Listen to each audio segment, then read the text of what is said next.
live. Hello, everybody. Welcome to session 21 of Ellseworld. Thanks for joining us. Thanks for being here. Yeah, we're going to get right into the sesh after a few player intros. I'm going to do a quick little recap because I did a really long recap last session. So if you want to hear that, you can go to the VOD down below in Twitch and check that one out. Yeah, I'll just jump right into it. Sound Goblin for today is Dan, so I'll just do a random little order, shall we? And we'll start with the person who is this side of me for today, which will be it's you, Jams. Hi everybody, I'm Jams. This week, as every week, I will be playing the Slinger Rodeo. You introduced the question for this. Oh, I didn't introduce the question for this week. There is a question for this week, as every week I forget every week. If you're not new here, you'll know this. The question for this week is: who or what does your character look up to the most? So, I thought about this. Previously, a long time ago, Rodeo would have said a dad, and then after that, she would have said Sheriff Quays. After that, she would have said absolutely nobody. Myself, I guess. It's kind of old now. I feel like she's outgrown the concept of role models a little bit. Nice. But I guess if you were to really push her, she would say people like the great bounty hunter of old, like the ones where you're not entirely sure if they were ever a person or if they were just like stories that were made up. There's a couple of those kinds of urban legends around the desert. It's definitely like, yeah, they sound pretty. I'd like to end. Nice. Excellent answer. We've also got art for all the characters that's been done. It's in the little slideshow in the bottom of the screen. So yeah, you can also see all the lovely characters and the lovely artists who arted them. Check it out. Mine was done by the one Sualan Talaka. And because that's a really hard to pronounce and you probably spell it, there's also it's right there now. Up all the links are wonderful, and you can check out them. Nice. In true chaos order, I'm gonna jump us right to the other end and go for Tom. I wasn't expecting that. I was muted. Yeah. You're gonna give me some warning. Hello. It's 7:57, and I'll never go to heaven. I'm playing Appleby Oakwood. He's a man. We think he's made of soil. We think, and he's a bard. We think. The artwork of Appleby was excellently created by Joas JPEG, Tumblr probably, I'm not sure, and person or the thing that Appleby up to be like really big trees or really old foliage or mycelial networks and like just ancient natural, I guess, ents. Okay. Nice. That's kind of it. I don't have anyone to ask a weird question. No, you don't. And we're going to go right above Tom to the person that's above Tom. That's you, Kane. Oh, that's me. Hello. I'm Kane. This is the first time that I'm streaming from a place where I've also had nightmares. I will be playing Reed Bogwater. They are small. They are made primarily of flesh, but it looks like leaves. They're a fairy druid, is what I'm trying to say. They look up to pretty much everyone they meet because they're naive and incredibly optimistic. But one person that they really look up to, who none of you know about, is an old mentor they had called Elder Willow, who taught them some magic, including how to do those weird non-druid spells like Misty Step and Invisibility. The art for them, which is incredible and will be shifting over the next couple of sessions, was done by said idiot, who you can find on Instagram and probably other locations. Nice. Cal, you're up now. Hello, I'm Cal. I'm up now. I'll be playing Shadow. He's a Loxodon rogue. A very clever joke by me was to call him Shadow and have him be jet black. It's been as funny as you'd expect that to be throughout the whole campaign. Oh, I get Will it. continue to be a funny joke. Fuck the law of diminishing returns in comedy. The art for Shadow was done by Ardy Fardy. Again, all social medias and addresses and social security numbers can be found in the doobly-doo. Go have a look at those. So kind of similar to Jams and Rodeo, Shadows like 450 years now doesn't really do looking up to someone in the same way. I think he looks up to himself because he is very up himself as an entity. But I think in a similar vein, I think the people that he respects the most are the people who have accomplished what they set out to do in life and have decided that's their lot and got out before it got too much. Cool. Nice. Last one before the goblin, Jamie. Hello, I'm Jamie. I'm playing Coroner. They are a cleric of some description. They are a warforged of some description. And yeah, that's all I've got for my question answer. Who Coroner looks up to the most was a human cleric by the name of Donius Syke, who basically Coroner to the concept of religion and faith.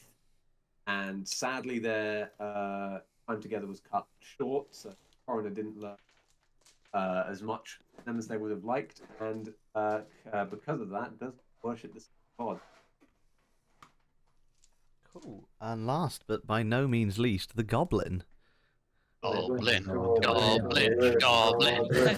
Thanks for being tonight's Oh, goblin. this is so disorienting. Oh no. All right, I'm going to take those off so I don't hear myself. Hi, I'm Dan. I'm going to be playing Winathan Nari, the changeling the other E, enchantment wizard. The person that they look up to the most, probably throughout their lives, were their parents, their father towards the ship, their mother towards the ship, and most recently, I would say Faisal and the art that you can see has been done by Michaelis_Moshu. Go and check them out on the Instagrams, the Twitters, they're everywhere. They do great SFW and NSFW work. It literally includes everything. Nice, lovely job. Thank you, everyone. If you don't know already, I'm Elliot. I actually don't have a name tag on here. I have just realised. That must have not made the cut over to the new computer. But anyway, I'm Elliot. This is Ellseworld. That's my campaign. And if you don't know why it's called that, look behind you right now. Anyway, I hope that scared some people. Yeah, fuck y'all. I think if you just saved someone's life. Yeah, I might have just saved someone's life as well. So Yeah. if you got scared, that's the price. Anyway, D&D stuff. Speaking of prices, Oh yeah, I no, looked behind me, sorry. Yeah, thanks. and it was a way I could affect the game. There is things you can do with that. Jamie, take it away. There's not. Oh There my can't god, you possibly can be a support way us to on affect the game. on here. Just a one-off little support you can do for 150 bits. You can give one player or the DM an advantage or a disadvantage, so you wish. Or you could give us 750 bits or a crisp £5 note. Player or the DM a nat 20 advantage. As well as that, you can Patreon for that same crisp £5 note. Don't give it to us one-off. You can get a vote every single time we play D&D to give one player an advantage and one player nat 20 or the evil versions of the like our fans often are. This week. Thank you, guys. Yeah, thank you very much for being the worst. Elliot, you getting that 20, Ah, and I'm getting the advantage. So sweet. actually, Patreon was nice this week. Thanks, Patreon. Cool. Oh, I just hit my microphone as I said cool. So last we left off, we found ourselves and our characters in the glorious golden city that is the Golden Tooth, the capital of the Golden Kingdom and seat of Mizark, the Dragon King. After some serious adventures in the Undermountain involving some gang warfare, some dragon rivalries that you've stoked up, as well as some mysteries with an organisation known as the Crimson Gallants, back when you all first met, you found yourself in the Golden Tooth on a quest from the king's right hand himself, Oriax Xanathu, to help Aldous Cragmane, the wizard you saved in Ria Priz, to collect a number of items from around the realm of Ellseworld in order for him to build an item known as the Oculum, which can help you find a lost princess and hopefully restore some peace to the realm. Last session, you guys had a bit of a strange time as you went to the bazaar for the first time, and Quinn went to a place they felt immense comfort in, a morgue where they found their very first changeling form to transition into. After they snuck into there, Coroner went to go get a haircut, and some other shopping mishaps happened, most notably when Appleby accidentally incurred the wrath of a dragon, of an emerald dragon that you know as Abe, as he took you into his lair beneath his shop, Greater Gemstones, and made you apologize to the employee of his that you had injured. Once that was all resolved, you went up to meet with Aldous and Oriax to get this shopping list, and Oriax informed you of two quite important things. Firstly, that he was able to teleport you somewhere from the Golden Tooth if you required it, to get you started on this quest, and also that he was quite busy in the city. You saw he was quite reluctant to say this, but you did manage to eke out of him that he was quite reluctant to do too much for you guys because he was very busy running the city in the stead of Mizark, who was preoccupied for some reason. After finding this out, you headed back down to the Potter and the Greens area to decide on your next moves, when you were approached by a gnomish gentleman and what I don't think I ever described her folk, but she is a half gnome, half elf. Lady approached you, seeking aid of adventurers to help them escape from a band of mercenaries known as the Hounds of Helig, which Coroner, being a Golden Tooth resident, had heard of. Helig, the leader of this group, from what this gnomish fellow told you, is married to his daughter and has harmed her in some way or another. They seek to escape the Golden Tooth, but they were hoping you guys could slow down the Hounds by challenging them in their tavern duels, their pit fighting duels that take place in the tavern town of the Golden Tooth. And as they scurried off towards where Azori, you pointed them towards Azori. We will jump back in as you are in the Greens. I believe the last thing you guys mentioned was you were on your way to scout out this pit fighting situation.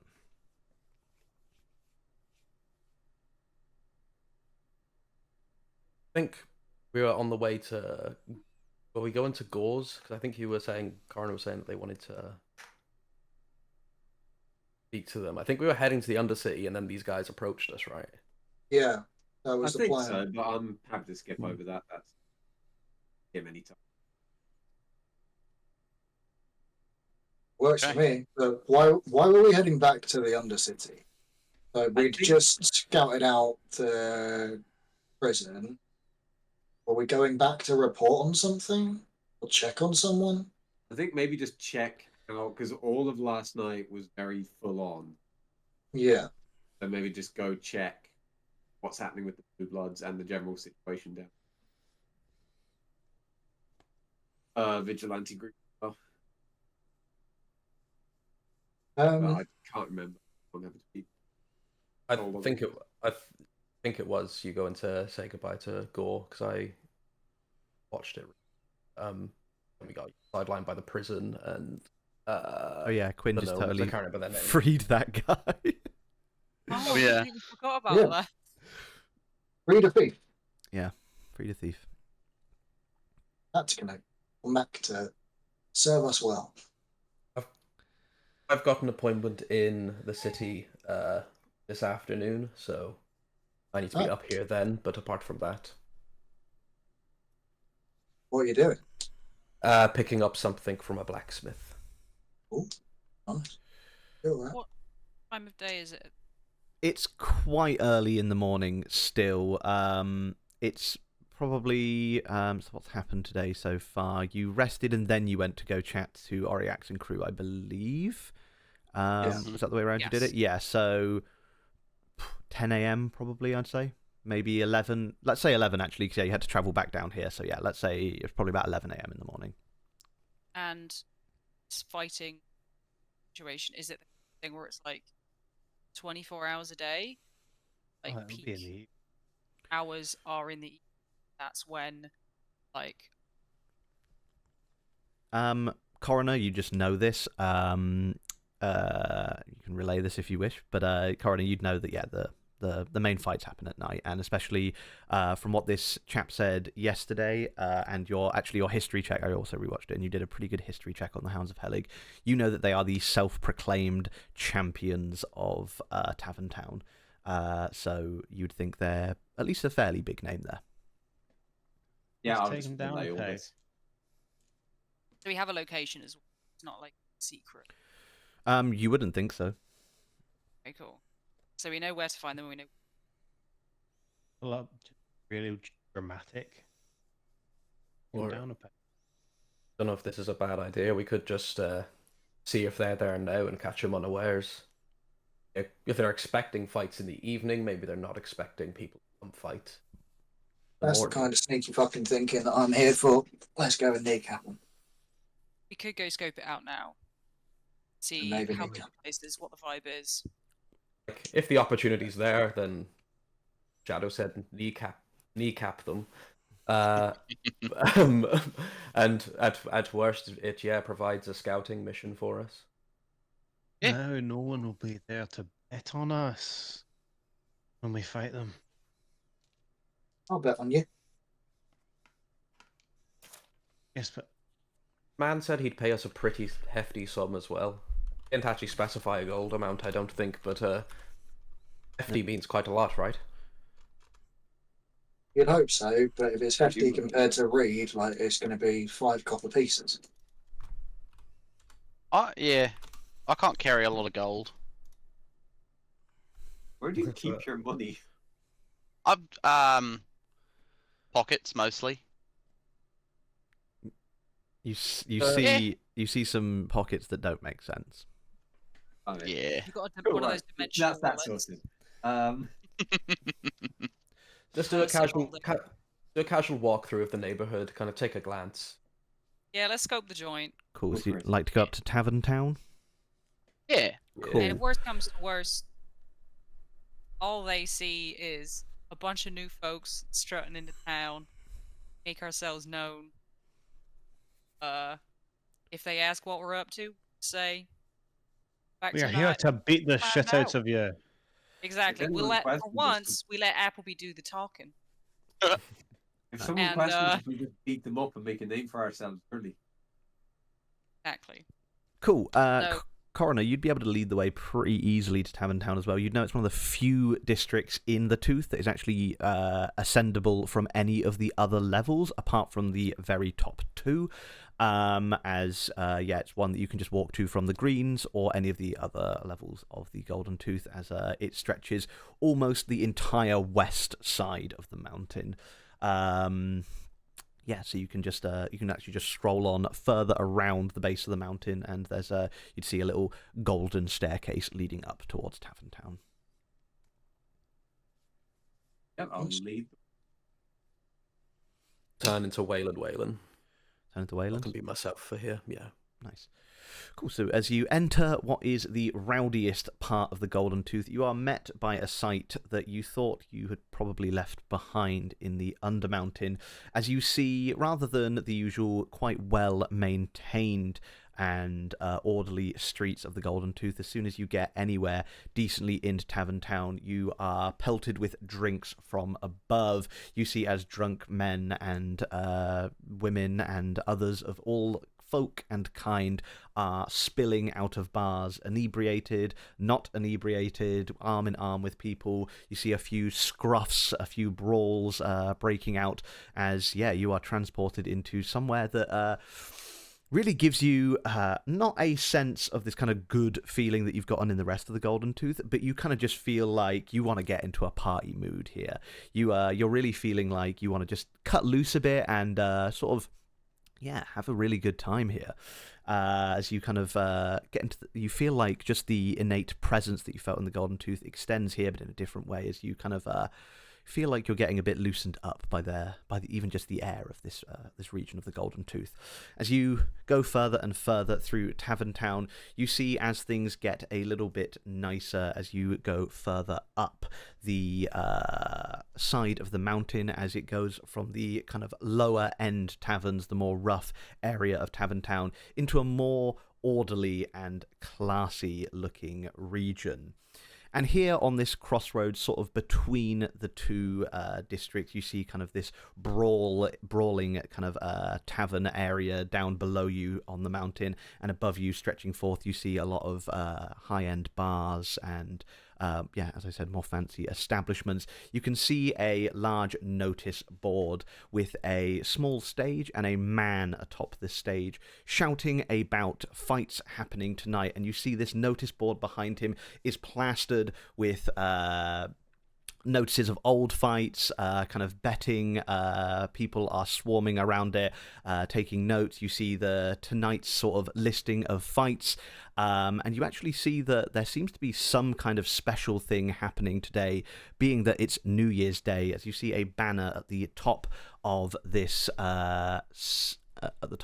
notice board that reads the Hounds of Helig New Year's Day bracket event. As plastered down below it, you see an enormous white background with a circle, and daubed inside the circle is a crudely painted hound's head. All of this in a deep and blood red. And you, Coroner, you would know that this is the symbol of the Hounds of Helig. The location you can clearly see on this notice board as you kind of push through this crowd a bit is located at the Mage and Hand pub. Say about entry, like into the bracket. How does one qualify? You kind of push your way through into the crowd. Not difficult for you with how big you are. You see kind of people do begin to part out of the way. As you get a bit closer, you see down below it says "Inquire at the Mage in Hand." Nice. Right. Anything else on the notice board of interest? You see a couple of sort of older fight listings on there, but you do see this seems to just be used to plaster up what is currently going to be happening today, and the main event today, which is covering most of this, is this Hounds of Helig bracket event. Right, team, who's doing the fighting? Reed, I assume that you are either way. Well, the way I see it, people are less likely to vote for me. If we're hoping to get bits, people aren't going to bet on me because I'm small. But then, as I am wont to do, maybe I'll turn into like a bear or a wolf and then rip their throat out and eat them, and everyone will be super surprised, and we'll have loads of money, and I'll be a hero. You turn into a bear at the pub, people are going to drink you. No, like a bear, like or like a cuddly teddy. Quick pause, L. Mm. Would Coroner know if magic is something that's like allowed in these fights, or would the transformation there be something for him? Magic's allowed. Items are allowed. You know that these are also group fights. The Hounds of Helig are a group of fighters. Is a buddy system? Oh, I'm fucking signing up. Hey. Right. Who's not fighting? New question. Who Reed. doesn't want to tussle? So just to Reed. confirm, so we're not gonna scope the place out and possibly get him before. Reed. We are still Reed. going to scope the place out, but in case that doesn't work, it's good to know ahead of time who's fighting. I'm happy not to fight. Support from the sideline. Hello, Appleby. How's it going? Hi. Be louder, Oh. please. Let's sign up for the phase together. Oh. Yeah. All right. I thought we were going to go in as a group, but if we're pairing up, you and I are punch buddies. That's the thing I've made up. But if it goes well, maybe we get it tattooed. We've assumed that it's pairs. Did it say pairs or did it just say groups? It's quite not informational, but you do see as the group of you begin to conglomerate around this notice board, the guy that's on the small stage that is ringing this bell, that is talking about this, shouting about this event tonight, looks down at the group of you, say, "You there! You'll never believe your luck. There's one spot left on the bracket tonight, and you seem like the perfect group. How would you like How would you like to fight?" And you see as he kind of looks down at his ledger, the scales of justice. So they can weaken us up before the hounds. Oh well, the hounds are they're the prize round, shall we say? You make your way through the bracket, and the winners fight the hounds for the grand prize. Like nudge Shadow and lean and be like, "Sounds like they're too scared to fight a fully armed party." Yeah, I've heard that about the hounds. Cowards. Are you saying that out loud in character? Yep. As you say that, you do hear a gasp as the crowd around you kind of all take a step back and go, and the guy goes, "Oh, I'd watch your words around here." Or what? They'll have someone else beat us up. Roll me an intimidation check with that. See if you can get the crowd on your side here. That would be. Oh, what's my intimidation? Better Not than awful, mine. not terrible. It's 13. Cool. You kind of see like a few people kind of like, yeah, but it's definite like a sort of crowd's not on your side here. Oh, wow. Would say tough crowd, but it looks like they've all pissed their pants. Well, if you guys are the fighters you say you are, I'm sure a couple of little fights won't be nothing before you face the hounds. Yeah, what did you say we were called, Reed? Punch buddies? Yeah, punch buddies. Yeah, there you go, fella. That's the name of our crew. We are the Punch Buddies. Well, if you're serious, you can follow me to the Mage in Hand. Not serious. Does anyone... How many are allowed? Reed. How many you got? Buddies. We got 5 to 6. Maximum 6. That's fine. Sweet, we got 6. Yeah. There we go. Sorry, Appleby. I'd say we're like special punch buddies, but as a collective, we're all, all punch buddies. But yeah, we're like best punch buddies. All right, so what am I writing down? Collective punch buddies, feet best punch buddies? No, you can just write punch buddies, I think. All right, then. And you see as he kind of like Buddies, steps down from this stage, and you see as seemingly out of nowhere, these kind of 3 guys in dark suits begin to sort of break up the crowd a bit. They tear down the signage and the kind of like the thing saying "Inquire inside at the Mage in Hand." And you see as this crowd begins to not disperse, but follow along with you guys towards the Mage in Hand. As this tall bloke that was this tall human bloke that was atop the stage initially is sort of leading like the Pied Piper through Tavern Town back into a bit of the lower reaches, but not so far that you get really into the rough area, as you are quickly brought to the enormous establishment that is the Mage and Hand. A small sign swings off of a wooden bracket that depicts a mage arm wrestling with a mage hand. You see As we're also. walking down, I will just lean over to Quinn and just sort of quietly whisper in their ear. There's quite a lot of kneecaps here. A couple more. Just not an agreement. Quinn's very much following Shadow's, I think, lead. Oh fuck! Cool. Yeah. Born leader, Shadow. As you get a little bit closer to, you see as all adorning this establishment are banners bearing the same mark you saw plastered on that notice board. You see large white banners with this red circle upon them, and inside the circle, this crudely painted, snarling hound's head. You notice on a few of these banners that they've actually been depicted. One of them has 3 blood drops drooling off of the hound's head. And the other one just has 1 drop dropping off of it. But you do see that they all seem to be these banners of the Hounds of Helig. As you sort of follow this guy inside. Mm-hmm. Cool. Yeah, you follow this guy on inside, and you are met with a very rowdy tap room before you. Coroner, the only thing you would have seen like this in recent memory is the kind of dancing Warforged at the steaming wrench down below, as you are met with people who are dancing to a lively barred jig that's going on in the corner. You see a few kind of light scraps, arm wrestling pairs, and all around just people having a bit more merriment than is necessary, shall we say. As he leads you back into a small, quiet area that is up 1 flight of stairs and off into not a side room, but a partition wall that kind of cuts off half of this second floor, as you're led into a relatively quiet area on this second floor, which you see immediately has a large bay-style window that looks out over the rear of the tavern. And at the rear, you see an enormous stadium with a sand-filled gladiator pit in what would be the sort of beer garden area in the back garden of a normal pub.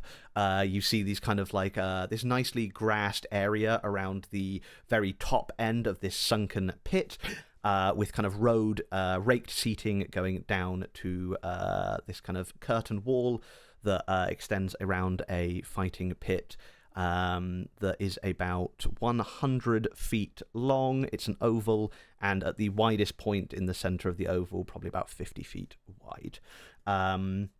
You see at the moment no fight going on there as the sun is beating down upon it, but you do see a few quite burly large figures hacking away at some kind of stuffed mannequins, things like that, as you get an eagle eyes view over the mage and hands fighting pit.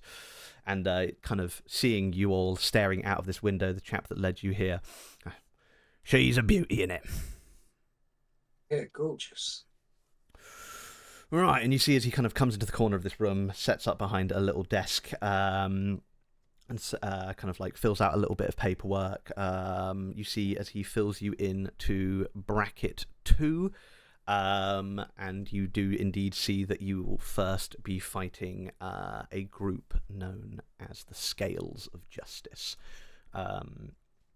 With like most tournament brackets, you can see the names of the other competitors. Are we able to get the names of the other teams, like at least in our bracket? Yeah, there's going to be 2 fights that you need to do before reaching the Hounds, basically. So you would have to win against the Scales of Justice, and then you kind of, as he's writing you down, you're kind of at this desk, you see the next bracket on that side is the Rat Boys versus the Merzillionaires.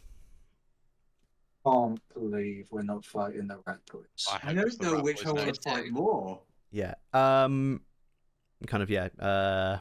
You see this details, and you see that, yeah, indeed, the bracket kind of shows that whoever wins the fight of the Rat Boys and the Merzillionaires will be fighting whoever wins your fight. And then whoever wins that fight will be fighting the Hounds. Get to beat up rat people, rich people, to win. So bracket 2 is Punch Buddies versus Scales of Justice. Japan. They're going to sort it. And then bracket 2. They're going to be Paladin Dragonborns.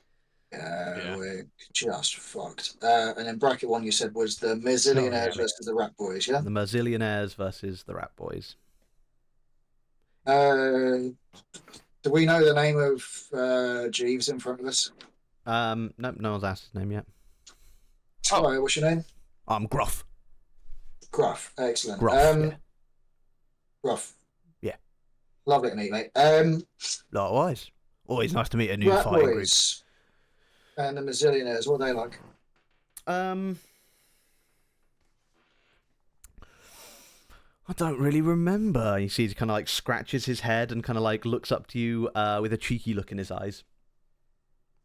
Bigger people than you who have tried to get coin out of me have ended up with swords in their head. I asked you a direct question. Give me an answer. Nice. Give me an intimidation check at advantage.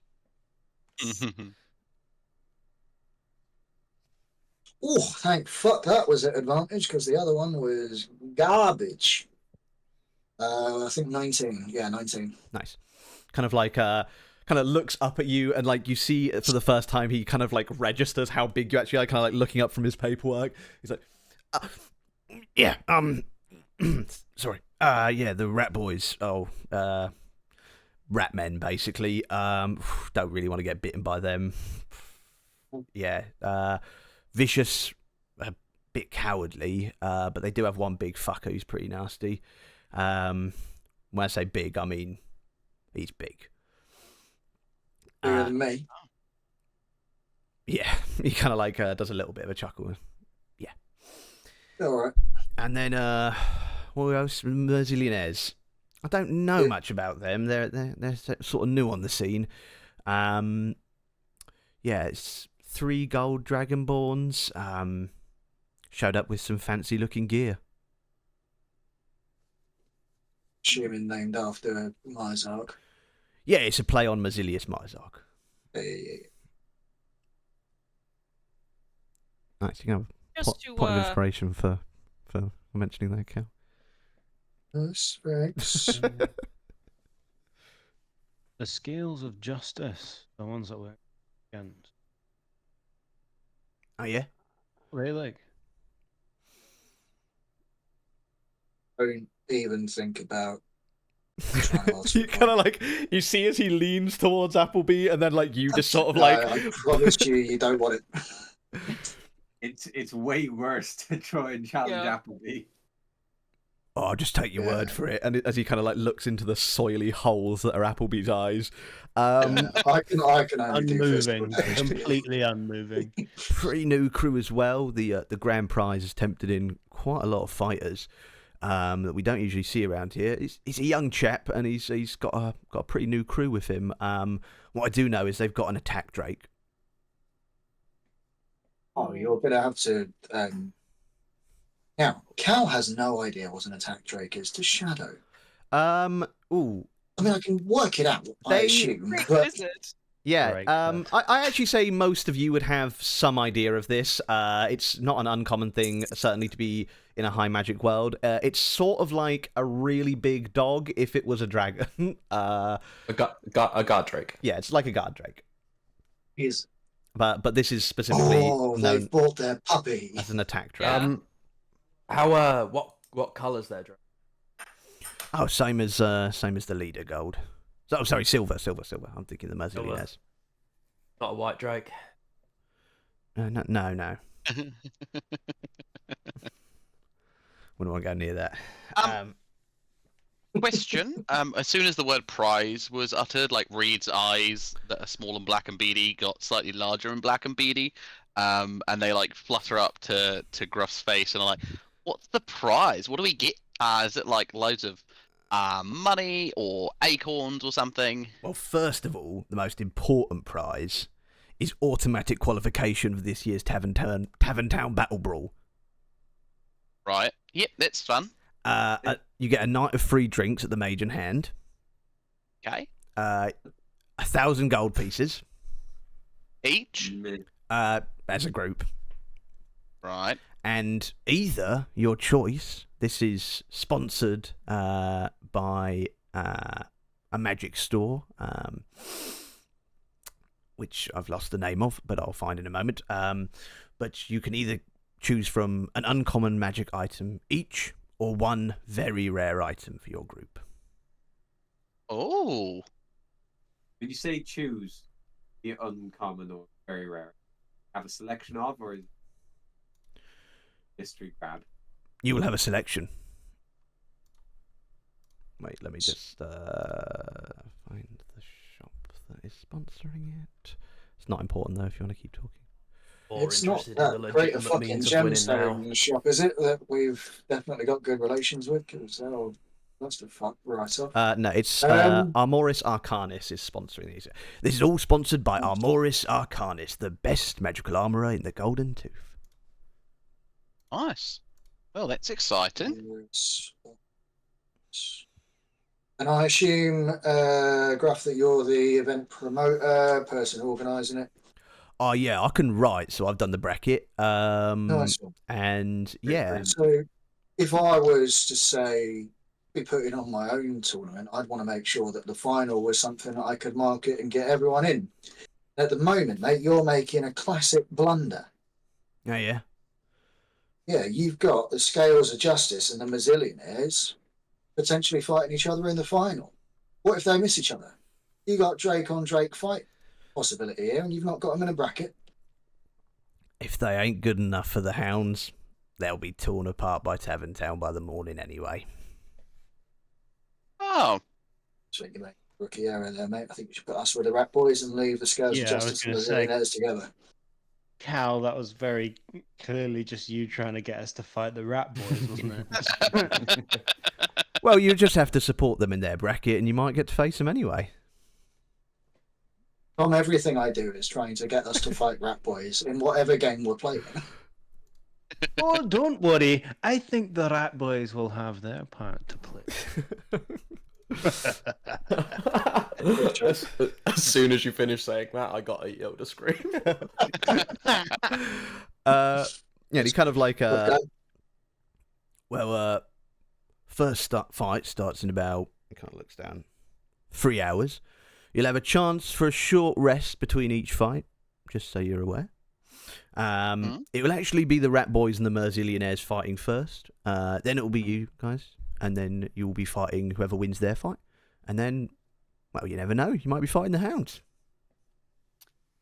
Are these fights to the death or fights to the knock each other the fuck out?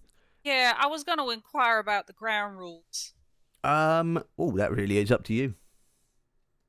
If you Oh. anything yes. anything that goes into the pit, you must be willing to lose, including your life. Oh, so it's, gloves off, all in. The rule is there are no rules. Yeah, leave the Right, morals at the door.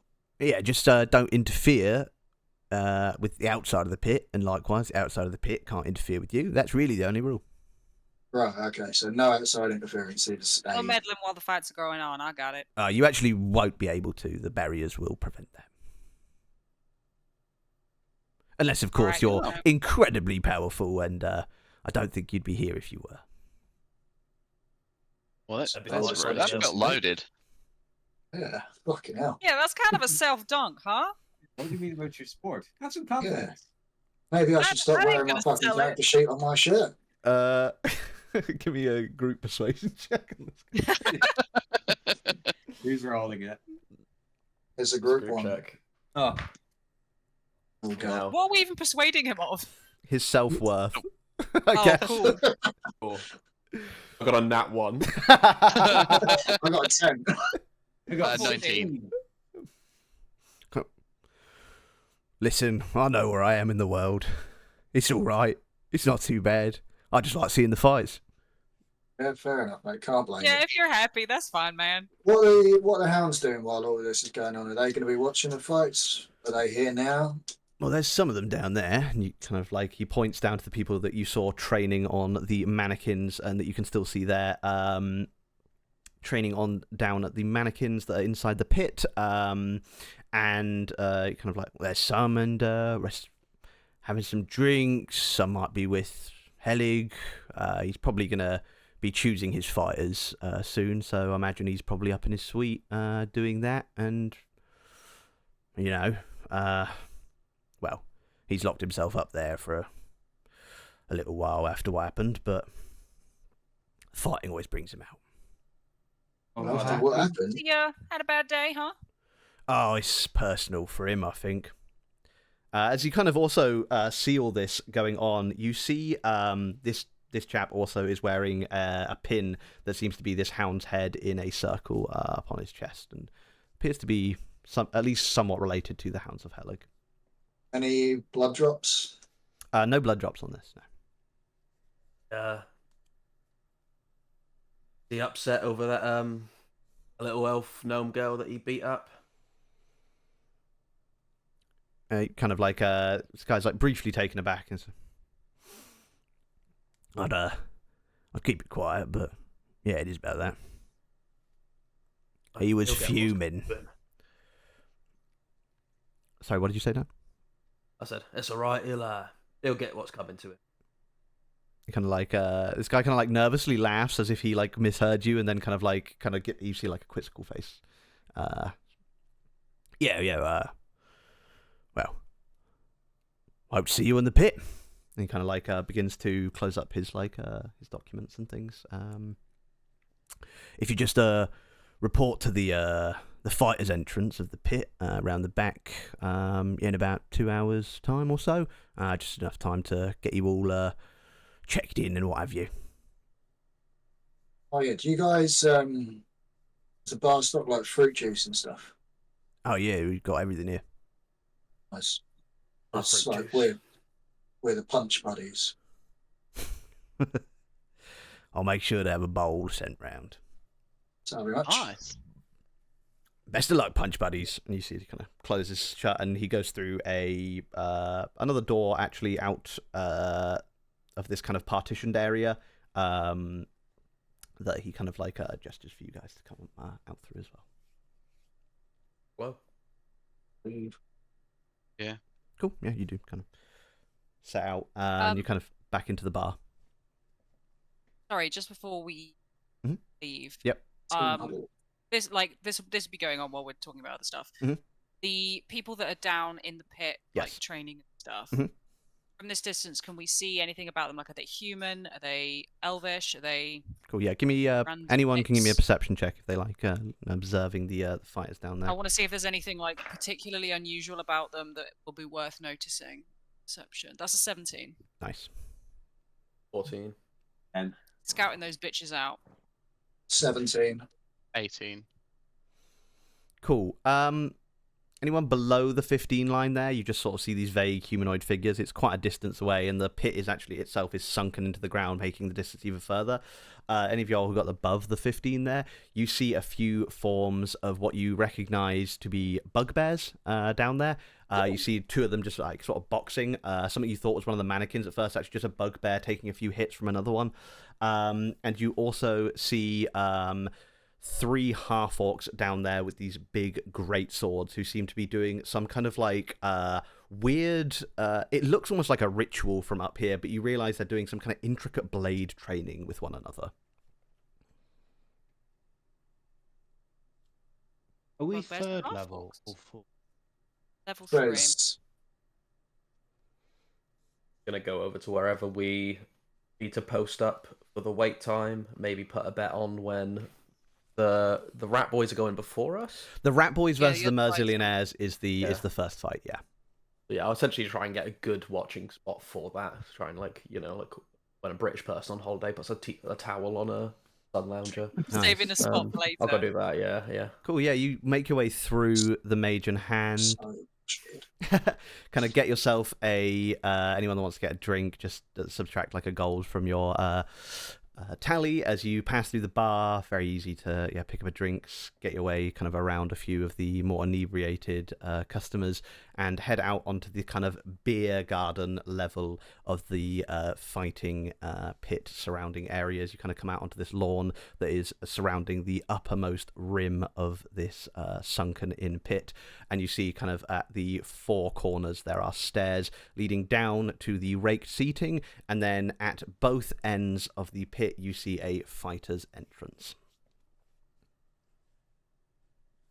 Front row seats. Nice. You kind of you find a little picnic table Do you want to go in the rake seating, or do you want to go on this like top beer garden-esque bit? Whatever's closer. Whatever's Yeah, closer. whatever gets us the best fighting, kind of yeah. like slightly top-down view of everything. Cool. That would probably be up here in the kind of beer garden area, and you kind of Yeah. like you all kind of work together. You pick up a picnic table and move it a bit closer to the edge than it was already. As you kind of all set up around there, you kind of put a blanket down next to the picnic table, and you've kind of like got this area to yourselves here. You kind of like yeah. Looking around, does anyone match the description of the scales of justice? Give me another perception check. Oh yeah, are those the ones Dragonborn with the attack drake? Yes. Is that them? Cool. Yeah. And burn that inspiration you gave me, because that was shit. I'm gonna be scooting around Oh! as well. 21. Nice. Nice. Yeah, I got an 11, so I'm just kind of. Shadow, you. I feel like it'd be quite obvious to recognize who's a fighter and who's just here to watch. So. Shadow, you see parked up very near one of the two fighters' entrances, this Dragonborn, this silver Dragonborn, who seems to be leading this creature on a leash, just sort of having a little walk around, not straying too far from this sort of group that he appears to be with, as you certainly recognize a small draconic form. I say small, it's probably about 6 foot long. As yeah, you see this large kind of hound-sized draconic form being led around by this dragonborn in what appears to be this quite ornate set of chainmail armor near the far fighter's entrance. Anyone else with them, or just those two? You see there is a group sort of sat around where this guy's kind of walking the attack drake around, and you see kind of a few kind of mismatched looking people, and you can sort of hear the music of a violin playing coming from the group. Right. So do we. Yeah, no, and that's why I think it's a problem that they got one.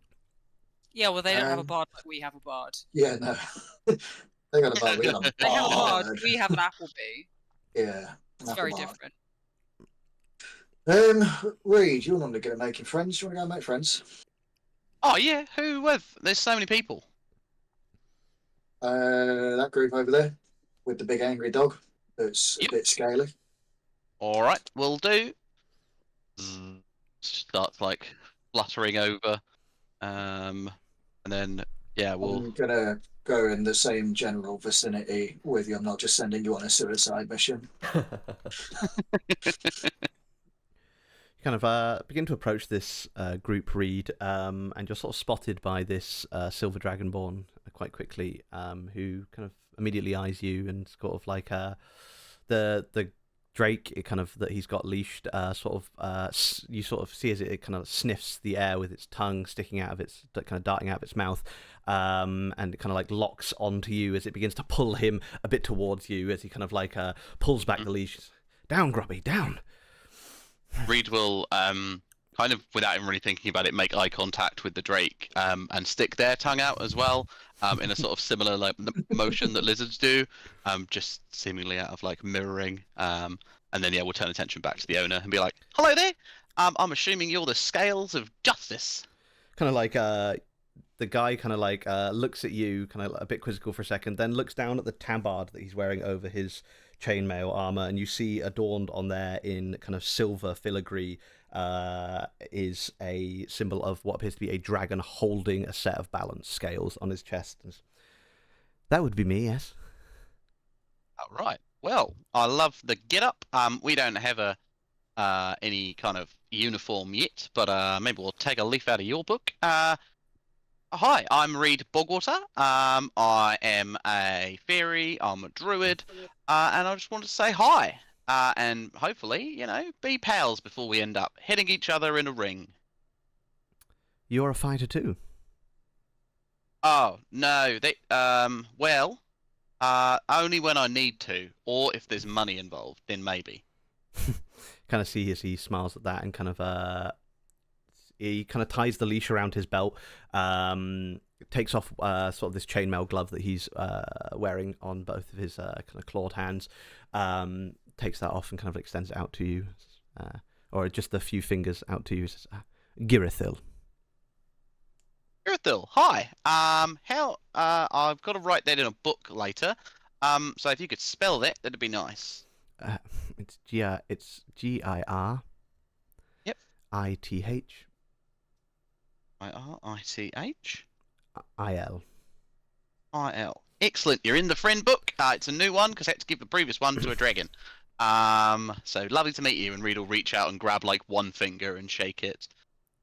You've encountered we'll a be like, dragon. oh yeah, coming into town. You know how it is. You bump into a dragon. They ask you for your stuff so you can get past. You got to give them a bit of stuff, and then you carry on. A rogue dragon. I don't know what kind of fighter he was. Very funny. Ah, dragon. That is worrying news. Oh, is it? Oh yeah. Well, I find a lot of things we encounter are pretty worrying. You know, but equally, it's exciting. You know, I hadn't met a rogue dragon before. Well, as you Speaking said, of things I've not met. Oh, sorry. Go ahead. I was gonna say, Shadow at this point in time would have caught up, and as is walking along, using his always prepared, has a like walking staff just made of pure shadow, nice. and is letting his years show a lot more than he normally does as he's wandering over to the group. Oh, excellent, Reed. Hi.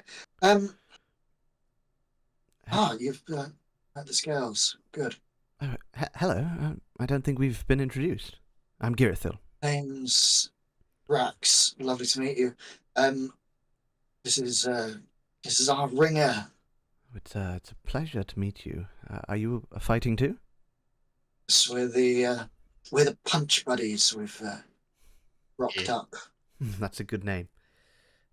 Reed will flutter in front of Shadow's face to make sure that they're in the conversation. Be like, I actually came up with that. Yeah, it was an on-the-fly thing. Although everything I say is on the fly. You're funny. Thanks. I think so too. I love you, Reed. So much. Out of interest, your little Drake friend, who is not that little, friendly. Can I say hello and give it a little pet? And you kind of see as he looks down to this this creature that's sort of just like waiting very, very well behaved at this guy's side now, sitting very nicely. He looks down towards it. What do you think, Robbie? And you kind of see this expression, kind of like this excited expression reach across this creature's face as it loses all composure briefly and begins to sort of run around his legs before Girithil manages to untie the leash from his belt as he kind of like begins to circle underneath you quite excitedly, Reed. Nice. Can I just, while I'm down here, there can be conversations going on around. Reed's just going to be attempting to be as friendly with this Drake as possible. Preferably so that it doesn't have some sort of vitriolic hatred for Reed once we're in the fighting ring. I'm not saying I'm trying to befriend it, but maybe Reed's trying to befriend it a little bit. Nice. Well, let's get an animal handling check off you. And we'll say advantage because you went about this in a very polite way. Nice, thank you. Oh, that's really glad it was advantage because there was a crit fail in there, but it's a 21. 21. You see, as you kind of swoop down onto this creature that is circling excited below you, you manage to find all the good spots between its scales, and it is on the floor, its leg are twitching before you even know it, as you manage to give it a good old petting, rubbing down. I don't know what you do to a scaled creature, but Brushy. you give him the brushy. You get the kind of the leafy elements of your hands just manage to scrape just right. You kind of like buff him down, you leave him a very good boy on the floor. As our like scales are making contact, some of the scales on Reed actually like flake off, the brown ones, and there's like sort of silvery blue ones underneath. And they're like, oh, season's changing. You kind of, as you do this as well, you kind of like, as the this attack drake is sort of like panting with excitement, you do see as sort of crystals of ice sort of form around its breath. Not a full breath weapon, you think, but you definitely notice this kind of elemental cold alongside this silver dragon. Interesting. Or silver attack Cool. drake, I should say. No worries. This one actually isn't a dragon, guys, I swear. Yeah. Well, this Yeah, is yeah, actually yeah. a dragon in disguise. This isn't a creature. This isn't a creature that Reed could potentially turn into in the future, is it? I think I'd allow you to turn into a maybe slightly homebrewed version of this. I don't know if we could use the exact stat block, but I wouldn't say it's beyond. It's the not a realms of beast, though, is it? It's It's in the dragon category, I think. Yeah, I think it counts Yeah. as draconic. They don't have wings, do they? No, it's like No, it's just a big lizard boy. same format as a dog, but it's lizard. Oop, no worries. Right, yeah. You Cool, call carry on. yourselves the Scales of Justice. Forgive me, I'm not well versed in my draconic religions. Is that a religious name? Are you paladins? Are you clerics? What's your Well, what's your go-to? I'm a paladin. I'm a paladin of the Great Barmet, which is how I actually found myself in the Golden Tooth.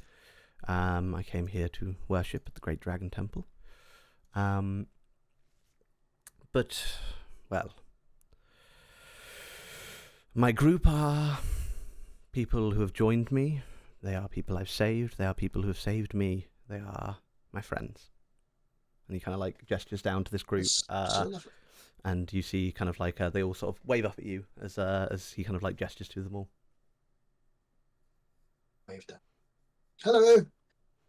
Hello. We're going to be in the ring with you later on. I thought we'd come and say hello and ask you maybe not to beat on an old man a little too hard.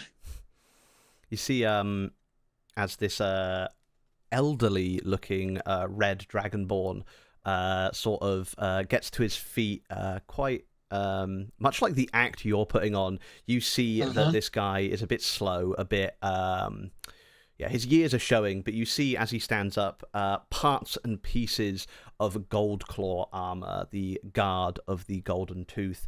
As this figure kind of approaches, the lot of you kind of seeing this conversation take place and now kind of being introduced. We're fighting you then. It's kind of like So it would seem. Well, I hope the rest of your group aren't as big as you are. Only one. Well, maybe it's foolish of me to wish they were the size of this one. And he kind of points towards Reese.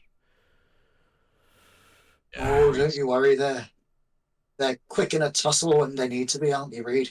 That's what I'm afraid of.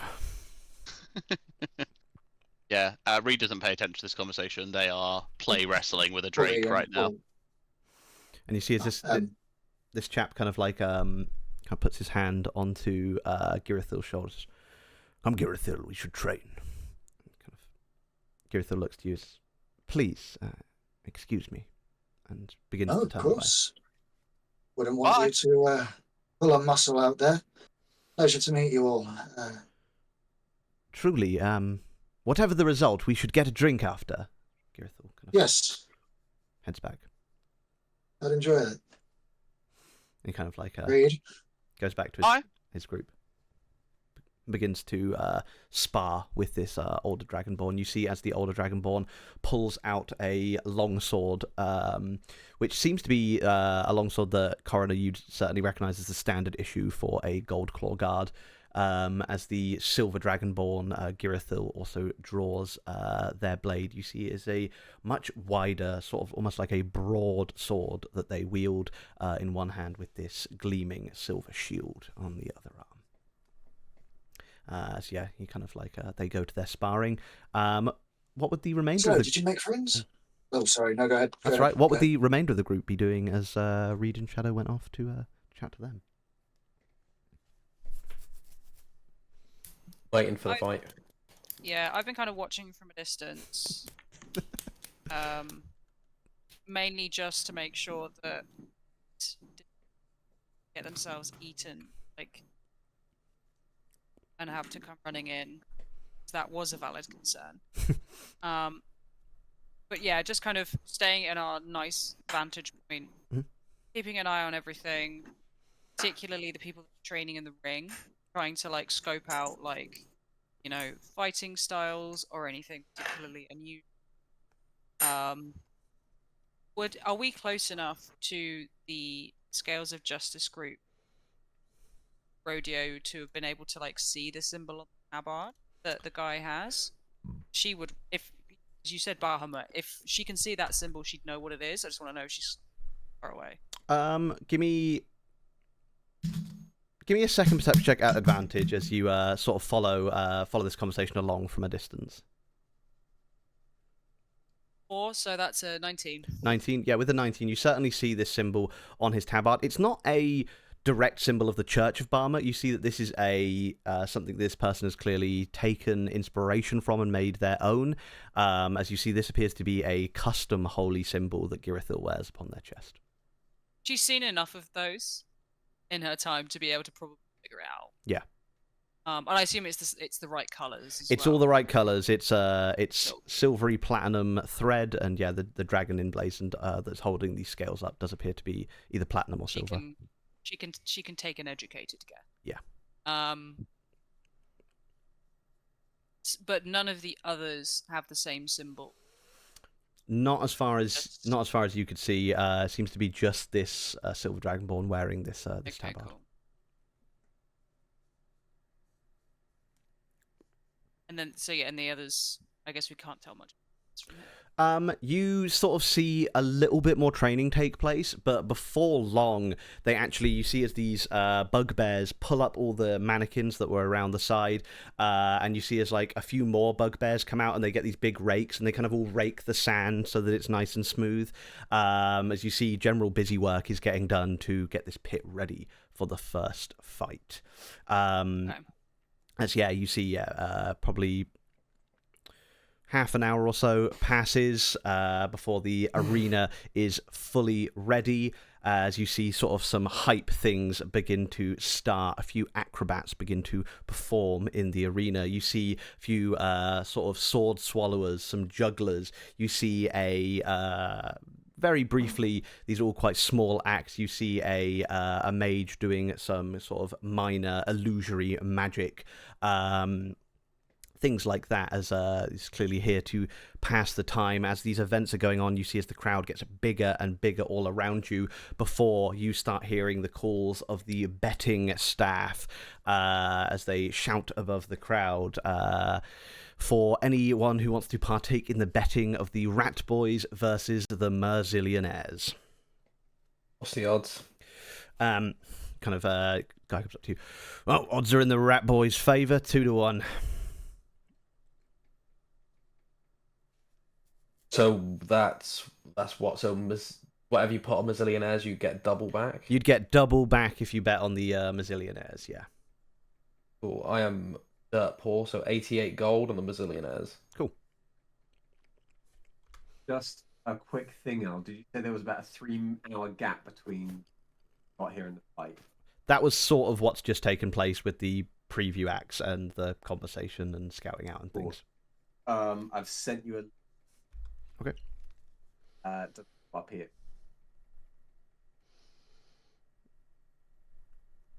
Cool. Yeah, no worries. That is absolutely fine. I'd say just get just take off 20 gold pieces each. Yep. Cool. Would you have told us what you're doing? You will have seen as Corridor went up and whispered something to. That now. Nice. Which you do, and normal behaviour.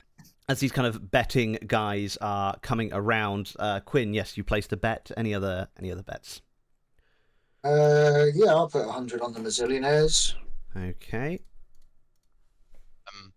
Seeing Reed will see Quinn put a bet on and just float over and sit on their shoulder, and just say in their ear, "Hi, friend. I don't entirely understand betting, but if you need some help financing it, I've got a little bit of gold we could put towards it. So maybe we could team up for that reward. You know, your expertise, my gold." I don't actually know anything about betting myself. I've just saw my dad do it a few times. So, like, put money down, possibly win money. Seems fun. Oh, cool. All right, sweet. Well, I'll bet on the next one. Does the Let's put, betting count as money we're spending in the tooth? Yes, it would. So technically, I only have to knock down 94 gold spent. I get 6 back. Nice. Hell yeah! I'll put 30 on the Rat Boys. Nice. Just everyone make I'm sure to keep gonna- track of your bets. 30 on the millionaires, I think. Nice. Just quick thing for everyone because I've written it in a place. Do I have 30 platinum? Was that me remembering how much I've? 30 platinum pieces. Okay, not it's had the no amount I get platinum. for the golden tooth. Gotcha. You had 30 platinum pieces? In Where'd the you get- platinum pieces box, I wrote 30, and I couldn't remember if we found platinum somewhere or if I was like, that will. Oh, that's I probably have no memory of yeah. that. No, I don't think you have 30 platinum pieces, so that's probably That's your 300? tooth money. That would be 300 gold tooth money. pieces. And I give them that. Cool. Nice. Yeah, everyone just keep track of your bets, please. Appleby, any for you? You're muted, Tom.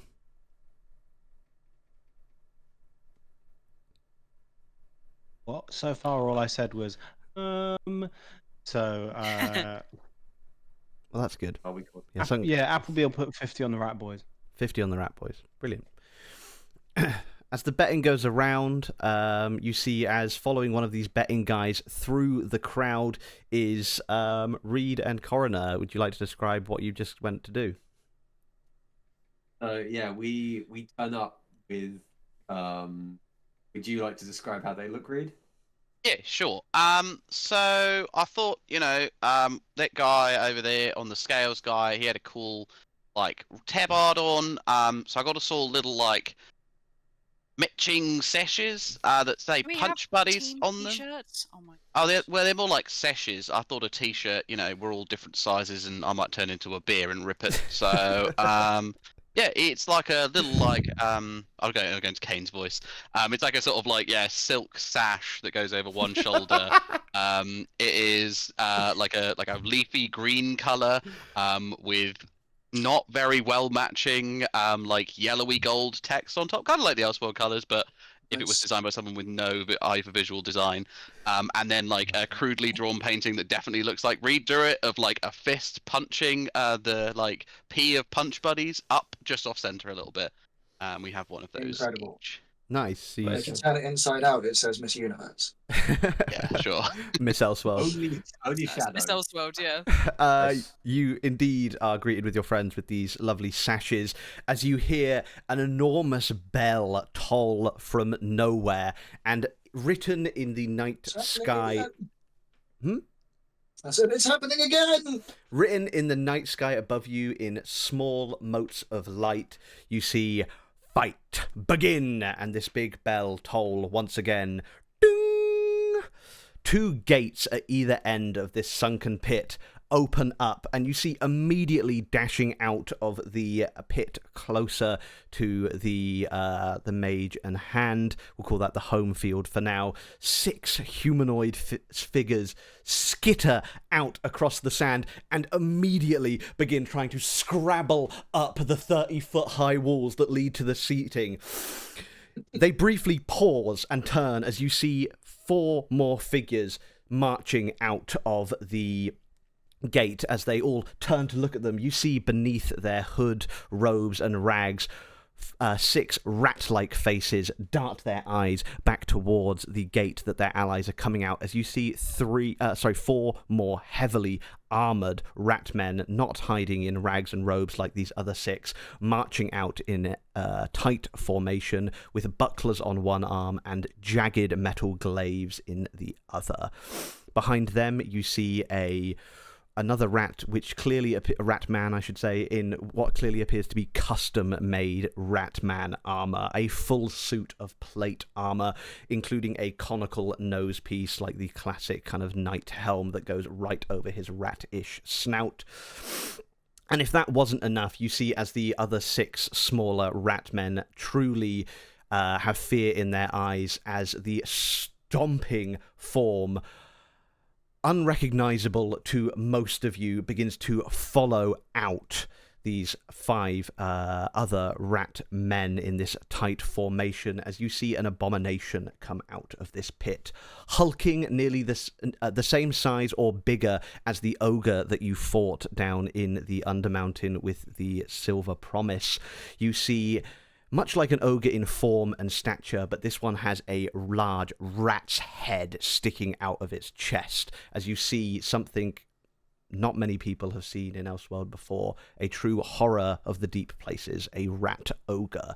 On one hand, its fist has been replaced with a crude blade that slots right into its arm, and the other hand seems to have a spinning gun mounted upon the other shaft of the arm, which begins to cycle up to speed as the rat boys enter the arena. The other thing that you note, perched across this thing's broad shoulders, is a hooded and cloaked rat man that appears to be holding a staff that is giving off a humming green radiance. As the rat boys enter the field, you see as they are sniffling and snuffling as the other gate reveals their combatants. As you see striding forth with the clink of heavy armor, these robed individuals, 3 robed individuals, walk out from the other side. As they pass out into the light of the pit, being illuminated by some kind of magical lighting, you see as their robes drop, and all 3 of them are in bright golden plate armor, all 3 carrying long golden great swords that are humming with this sort of golden light. As they give the briefest of looks around the stadium at large, you see as they sprint into action, as the 3 of them break up into almost darts of gold that you struggle to keep your eyes onto. You see as one of them quickly intercepts one of the hunched figures that was trying to skitter up and out of the boundaries, and in a swift motion cuts in twain with their golden longsword. You see as the rat ogre's Gatling gun arm opens up, trying to track one of these golden blurs, as you all hear the screeching sound of bullets hailing across this arena as this thing tries and fails to track this thing with its mighty weapon. You see as one golden blur ends up in the midst of these more heavily armoured rat men as it explodes into action. One of the rat men falls quickly, its arm severed and its chest seemingly opened by this greatsword, before the other 3 rats, aided by the 5th rat in this custom armor, manage to grab a hold of this golden figure. And you see that this fancily armored rat draws a longsword from his belt and just pierces it through the heart of this armored dragonborn figure. You see as this one other golden dart of light begins to harry the rat ogre. It's spinning around its legs. You see as this mage on top of the rat ogre's shoulder is shooting down these bolts of green energy. You see as a pool of acid begins to start to fizz and pop around the feet of the rat ogre, as this golden blur begins to sizzle and slow as it is caught in this acid pool that is forming around this rat ogre's legs. As you see it get slower and slower as more of it is just dissolved into the ground, as you just see a torso skid out from underneath the legs of the rat ogre as the bottom half of this dragonborn is completely dissolved. You see its viscera pile out and spread out from the lower half of its torso as it skids to the ground, and you see it just vomit up the remains of its innards as it goes to the ground dead. The final blur, the one that is going around the edges, you see as it takes down another one of the skittering figures that try to make it out of the arena, before the rat ogre finally gets its aim in, pumping a hail of shots that pierce through one of the other skittering figures as the guy reaches it with his golden sword. The bullets pierce straight through the rat man into this golden armoured dragon as he is pinned to the wall by this heavy Gatling fire. Goes down, slumps down, a final cough of this red viscera is splayed across the sand as the rat boys take bracket 1. They reform into their group, the larger rats, pulling the smaller rats that tried to escape back into order, throwing them back through the grate that leads back into their fighter's rest. As the rat boys take in the adoration of the crowd, as with every kill you saw the frenzy of voices and the cheers of the audience as the rat boys take this all in and go back victorious in the first bracket. Yoda's fucking added to that fight. Anyone that bet on the rat boys, you'd get your money back plus half of your money that you put in. Hey-o, big up the rat boys. Let's fucking take them down in a bit. They seem fucking grim. Fuck yeah, Well, We've entered the blood sport. I am now penniless. yeah. No. How many of the rat boys died in that? You saw that 3 of the little skittering rats died. 1 of the more armoured rats died, and that seemed to be it. Okay, so They a few rolled. have been taken. They rolled very well on their fight check.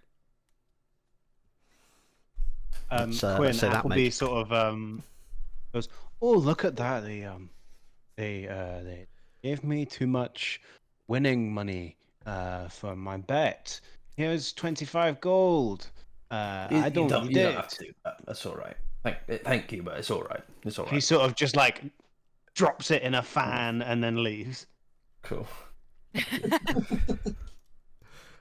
I'm sure there's nothing nobles like more than charity. Especially when the goal is From a thrown. fool, no Thrown less. at them by a jester. Yes. Did you see the bodies of the 3 Merzillionaires are dragged out of the pit, leaving trails behind them? You see as the bugbear staff once again hurry around the scene, rake the blood out of the sand, get it all looking pristine again. As you you hear these bells ringing at either end of the fighting pits, which you would think is your signal to go and get ready for your fight. Let's do it. Let's do some killing. As we start approaching the same turn, but like right before we're about to start, I'm going to cast Bless. Cool. And I'm going to put that on Rodeo, on Reed, and Shadow. Plus D4. Accent save. Cool, yeah, I will say, Thanks. as we're sort of doing battle royale rules here, you guys will have 1 round to do stuff pre-fight, and then gates will open. How far across from gate to gate? 100 feet. So, it's an oval, and at the longest point, which is gate to gate, is 100 feet. At the widest point of the oval in the center, it's 50 foot wide. Probably tapers down to about 30 foot wide at the other ends. We're like walking over to the end that we'll be like released from. Mhm. I'll kind of go up to Reed and be like, I probably should have spoken about this earlier, or at least brought it up to the group earlier, but it literally just crossed my mind. If anyone on the other side happens to die during this, maybe Yeah. save the whole like munchy bit just until the round's over. Get all of them in one fell swoop, just so you know, just so we know we're safe. Ooh, yeah, all right. It's kind of a thing that just kind of comes over me a little bit, and I kind of feel the compulsion. But I will do everything in my power to make sure I'm focused on the fight until the end. But if they take the bodies away, I'm going to be sad. How do they even take them? I don't know. I'll go find them. Anyway, I got your back, buddy. Kind of as Goes you for the are tiniest high five. as you're kind of approaching the pit, you see as what appears to be a group of literal goblins are tearing the 3 golden dragonborns' equipment off of them and tossing it into a box, one that is labelled shit and one that is labelled good shit. I have some of that good shit. Kind of like you kind of like look towards this group of goblins. You see these 2 like kind of the two of the 3 orcish guys that you saw training in the yard earlier, kind of like standing over these 2 boxes, monitoring the situation. Kind of like giving you the eyes to move on to your pen. Try. So yeah, you see, these bodies clearly, everything that goes into the pit, if it doesn't come out, it's belongs to the mage in hand afterwards. Cycle big. Yeah. As you kind of are coming towards this pit, you see as a guy in what appears to be a Hounds of Helig uniform, this white tabard, similar to the style that the chap was wearing over his chainmail, but this is sort of you can see this is much more been like cheaply reproduced. You see this tabard with the circle and hound's head on it, no blood drops, kind of ushers you in. You guys, the punch buddies? Yeah, Yep. can't you tell by the drink I'm holding? We are the punch buddies. Oh right, yeah, that makes sense. You got nice sashes there too, lovely. Yeah. We'll get on in here. You're about to go in. Thanks. All right. Kind of like ushers you on in, and you're met with a very sparse kind of room here. You can see this kind of one iron gate that has just now been shut behind you and locked by this guy that let you in, and you also see this other kind of iron portcullis at the other end of this room. There are a few benches in here. There are some weapon racks that have basic weaponry on them. Kind of standard pre-fight arena kind of room that you see before you here. Nice. Right. I'm assuming that none of us actually want to kill the other team, so I'm assuming we're all going for non-lethal, right? My plan. Don't care one way or the other. Well, it's just I figure if we go in with the premise of non-lethal and show them that we're being non-lethal, on the off chance that one of them does manage to knock us down, maybe they'll give us the same benefit of the doubt. I mean, that's an I'll go. honourable way of looking at it, but That makes sense, but also we are we're fighting. We're Sure, killing them. yeah. we are Well- up against what I am making an educated guess at is a man of God. So maybe he will, be benevolent and merciful. He did also say His little pet may not be. he did also say he wanted to have drinks with you guys afterwards. It's true, can't do it. Oh, yeah. These guys are kind of nice.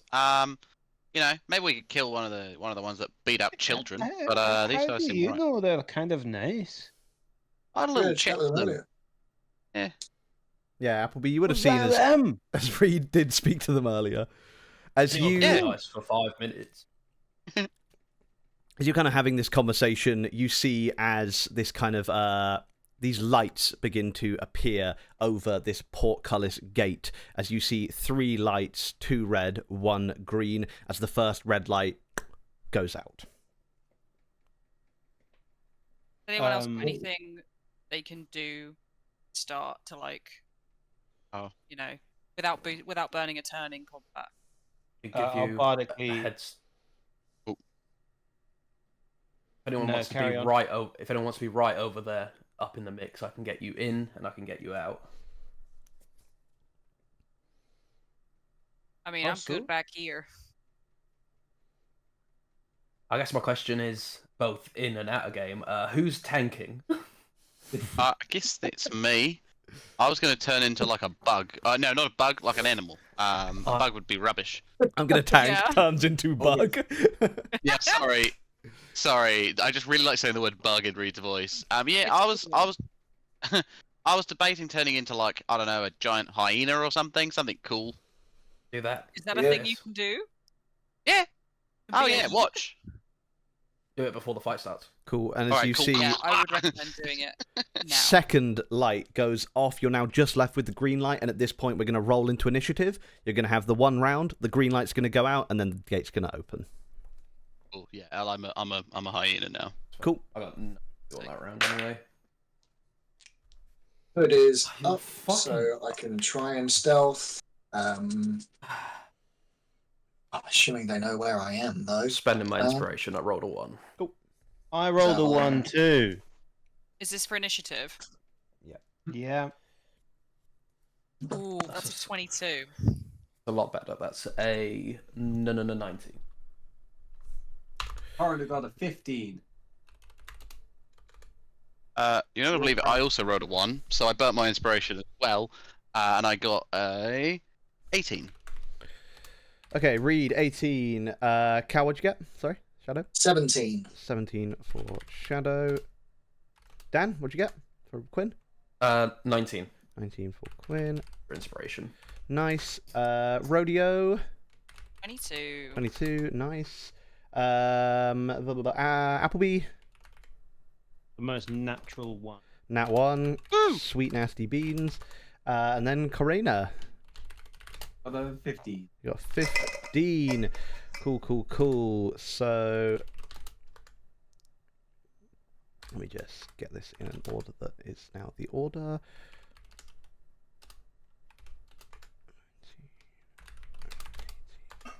And yeah, as you're all just on the same team, you've got 1 round to prepare. What would you guys like to do in that 1 round? Shit, I'm a hyena now, so. This will be when I cast Bless to make. Cool. Appleby sort of goes over to Quinn, pulls him aside, and goes, "Check this out. This thing." And Appleby just takes 3 daggers and catches them all.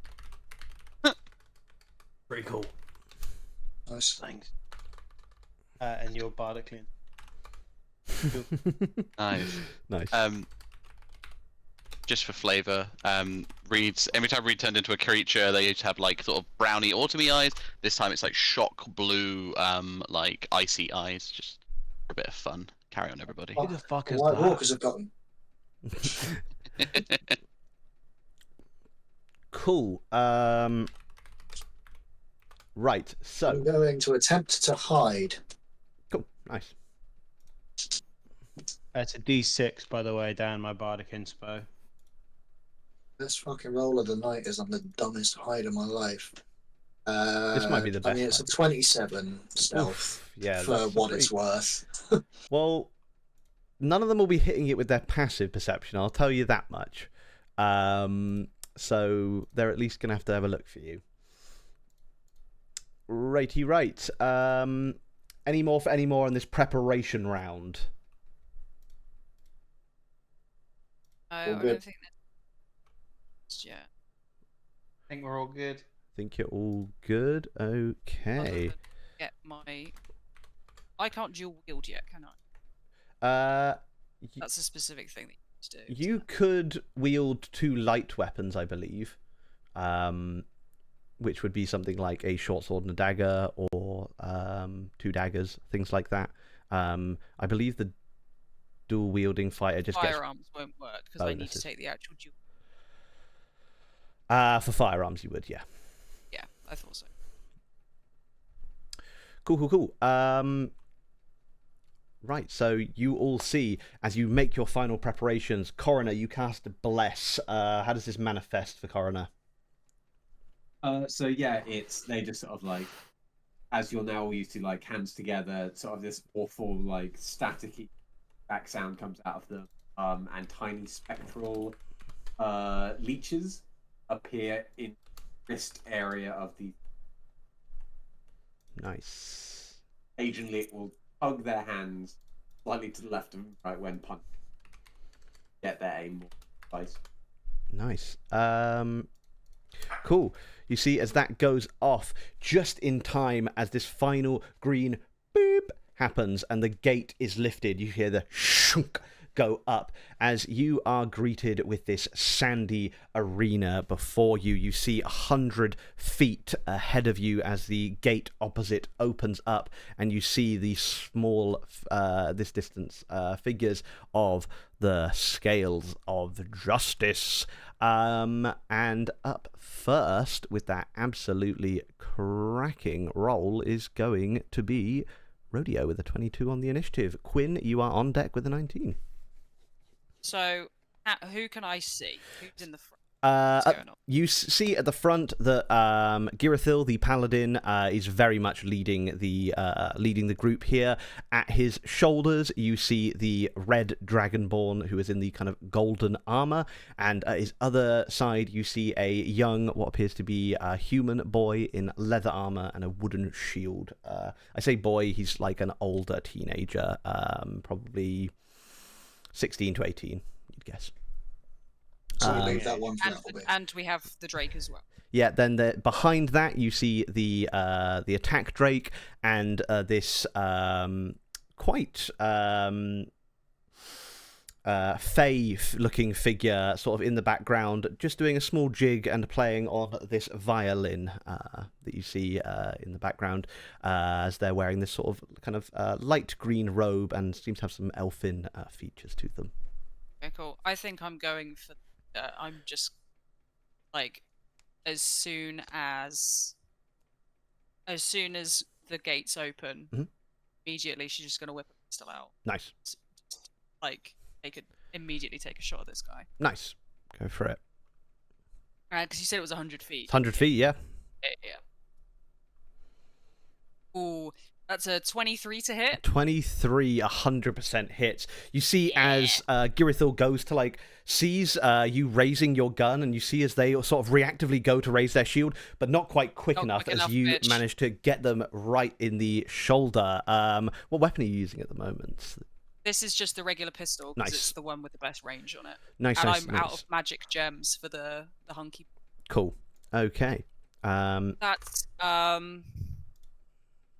13. 13 points of damage. Nice.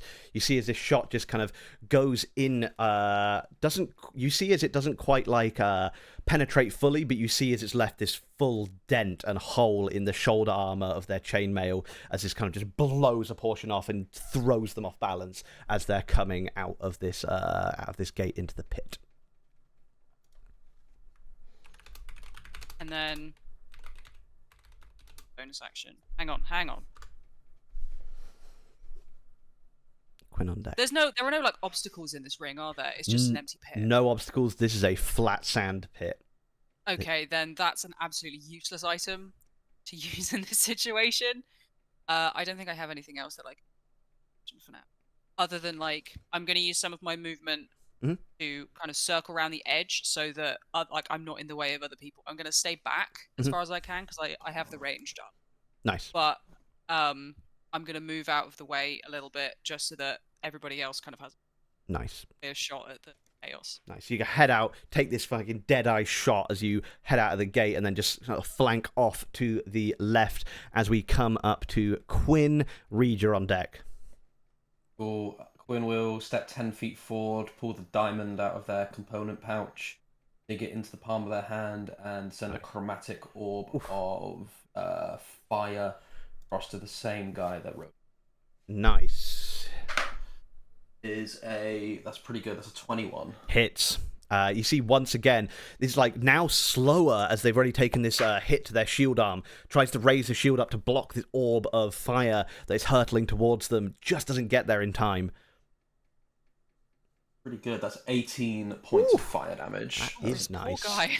That was a good fucking roll. So 18 further points of damage on to him. You see at this point as he kind of like doubles over, and you see as he coughs out this kind of sooty blood as at this stage Girithil is bloodied.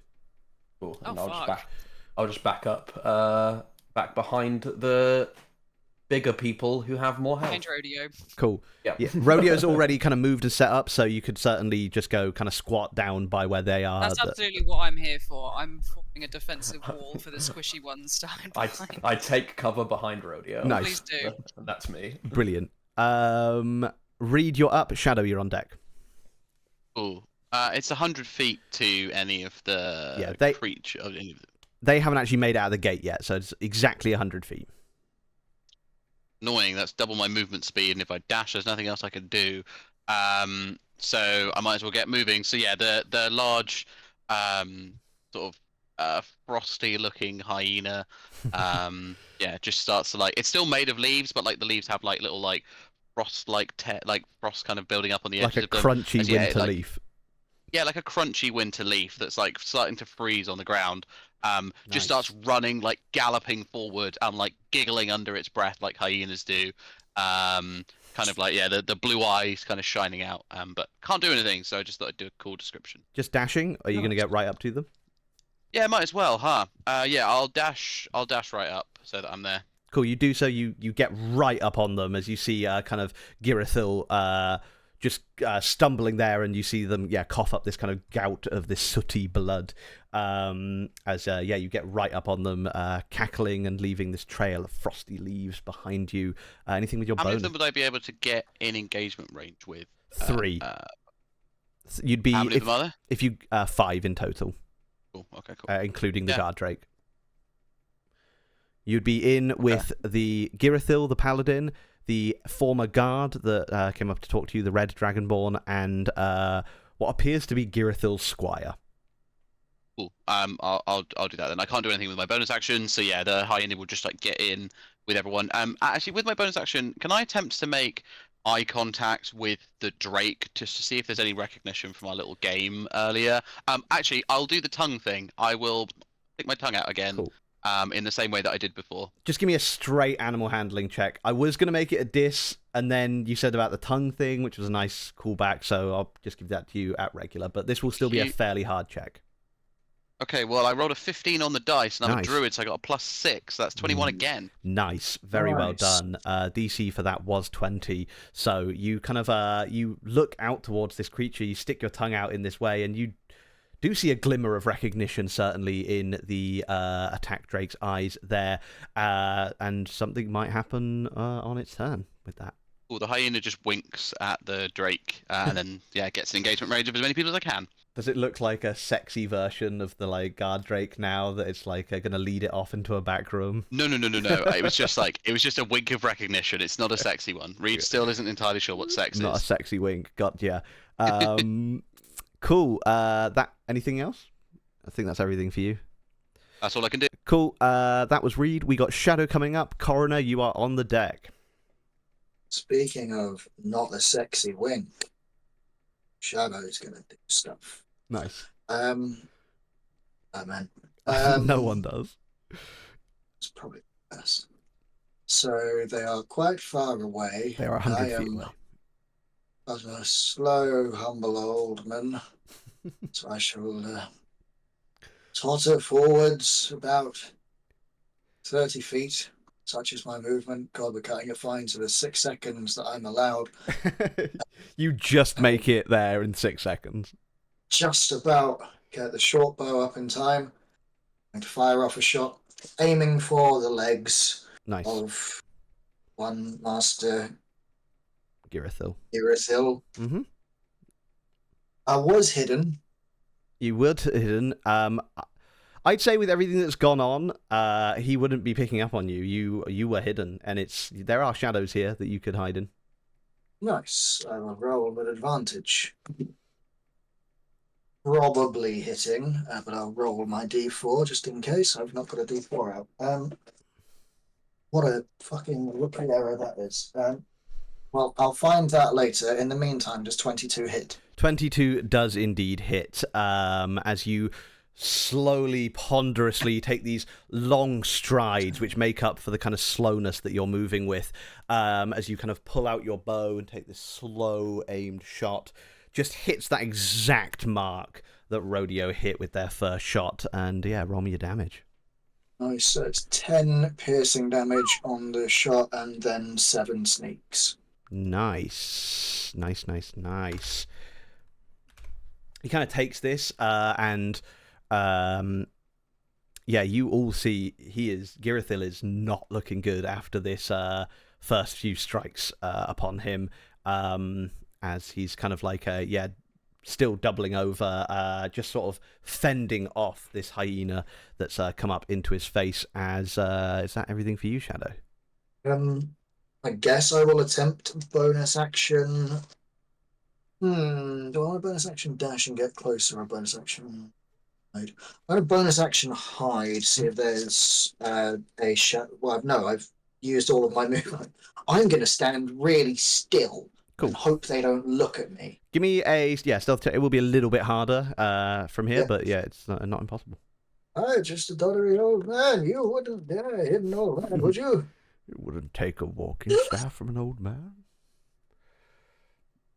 Is it nat 1? It's double ones, baby. Double ones. Double ones. Oh no. Sweet. The doubly ones. Uh-oh. Die. Sweet. Okay. That's quite funny. Okay. You kind of go to hide, and you just sort of like you begin to like sort of bury your kind of feet in the sand here to get a little bit lower in the ground, and you just sort of really lose focus for a second as you are suddenly transported, this sand between your toes, you are suddenly transported back to some of the more desert regions of the Great Plains of Sylvanas, as you kind of like, you feel your mind almost taking you back to your home continent and kingdom, as you feel very distracted suddenly at the end of your turn, as we'll move on to Coroner. Shadows first, senior mode.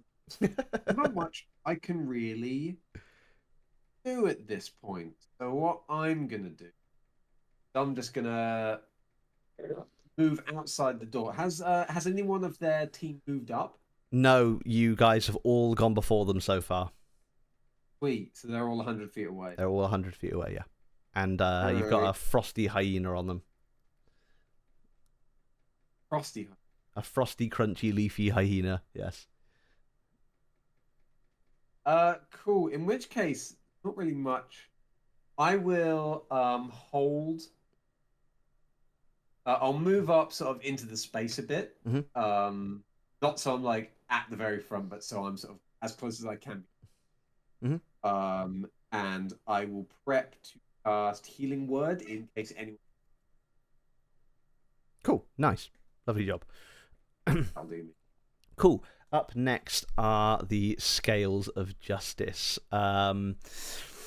You see, as first things first, you see as Girithil kind of like looks at their mortal wounding, and kind of like back at you guys, raises his shield and kind of touches himself with the hand that is usually be holding his shield, and you see as divine magic begins to close some of his wounds as he appears to heal himself ever so slightly, as you see the arrow kind of like that is embedded beneath the chainmail just sort of snaps off and falls to the ground. You see the hole begins to close as he heals himself for just a little bit, and then as a bonus action he's just going to attempt to slam you with his shield, Reed, which is a nat 20.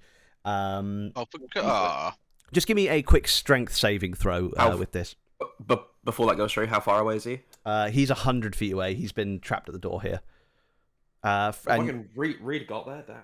Reed's spent their action to dash. Yeah, sorry, I can't silvery barbs. That's why I was asking. Cool. It is going to be 8 damage. Did you make me a Sorry, 1 second. I did, yes. I rolled a 15 again. 15 on the strength saving throw. You're not knocked prone by this, but yeah, you do take what did I say? 8 damage. Cool, no worries. As he manages to just sort of, in the process of backing, he's not backing out of combat range with you, but you see as he's kind of like retreating a bit to heal, he's kind of using his shield to like keep you off of him and just sort of bashes you pretty hard with it as he's doing so. You see, taking advantage of this, the guard next to, the former guard next to Girithil is going to make a big swing at you with their longsword that they're holding in both hands. That unfortunately is going to be is miss with his first attack with a 4. And you need my AC as a hyena, by the way. Oh, I would love your AC as a hyena, by the way. It's 12, by the way. Thanks. In which case, he actually does hit with that second one with a 12 exactly, which will be a longsword in 2 hands, which is a D10. look at that. He deals you 6 more damage with his longsword. Oh. And then the squire on the other side is going to make his single attack against you, which is going to miss as he tries to go at you with this quite short sword. It would be sort of like a dagger for someone like Shadow, but you see this guy kind of comes at you with this, but misses due to, you think, maybe inexperience. Then the the attack Drake kind of looks you in the eyes, Reed, and you see this sort of understanding come between you two after you did this little tongue trick on it. And it sort of, even though you're the one attacking its master, it sort of does avoid you. And you see it actually sprints as fast as it can towards this sort of dozy looking form of Shadow. As you see this thing just run towards Shadow and then dive into the ground as it begins to burrow beneath the ground. It would be 70 feet away. Yes. For what it is. It cannot make it up to you without dashing, which it's going to do, as you see as it comes up from this burrow at your feet. This didn't happen at home. Ready to attack it next turn, seeing you, kind of sniffing you out as a sort of someone who's not all there at the moment. As Fuck, I've been sus.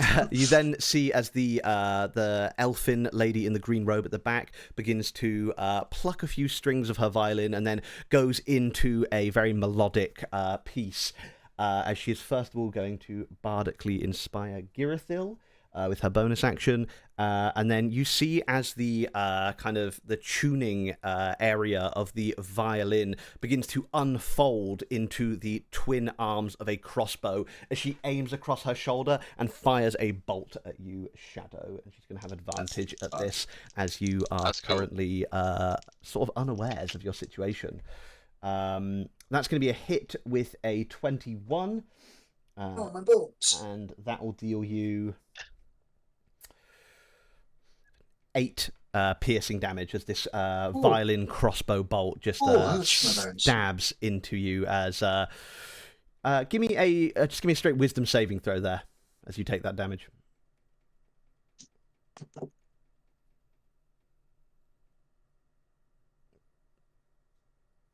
For because I'm #blessed. Wisdom, you say? 10. Wisdom, I say. You still feel sort of funny, and you kind of you feel this kind of sharp pain on your arm, and you kind of look over and you see the sting of a large Savannus bug kind of piercing out of your shoulder as you see this creature that has just stung you sort of hover away up into a nearby sort of desert tree that you can see as you still are seeing the plains of Savannus rather than your actual location. As we finish up the At this point, my prep action. Oh yes, it would go off. You're so right. Someone's just taken damage. That's what's the range of whatever you cast? 60 feet. 60 feet. So you wouldn't have been able to get Reed when they took damage anyway. So No. yeah, it will go off when Shadow takes this hit. Cool. I rolled a 4 plus my wisdom. That's 8. So that damage meant nothing. Nice. You see as this kind of barb goes into you, and then this healing salve that you knew your village kind of elders to make is suddenly applied to your shoulder, and almost in a sped up time lapse, you see as the wound just closes over. As we end the Scales of Justice's turn, heading to Appleby on initiative order 1. Hi. Hi. How you doing there at the bottom? Did any of them move forward at all? Not really. No, because they're in. Oh, yes, sorry. The attack Drake moved all the way up to Shadow, so is about 30 feet away from you guys, I think, at this stage. And that's actually it. Yeah, the bard stayed at the back, and the other guys are all engaged with Reed. Okay. Engaged to be married. So there's the guard. Yeah, so the guard Drake has moved up. Appleby's sort of way a lot of magic that I have that will go that far. Rodeo, you're on deck too, by the way, sorry. Grabs a few knives. Starts juggling. Nice. Start juggling. Blasting. Move 15 feet up. Mhm. And then do anything.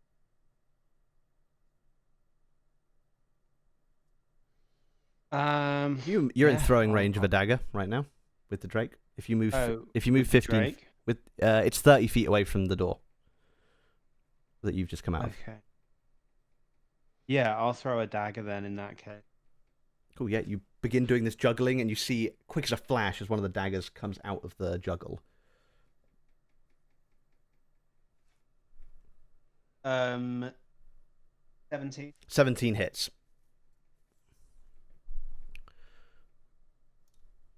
Five damage.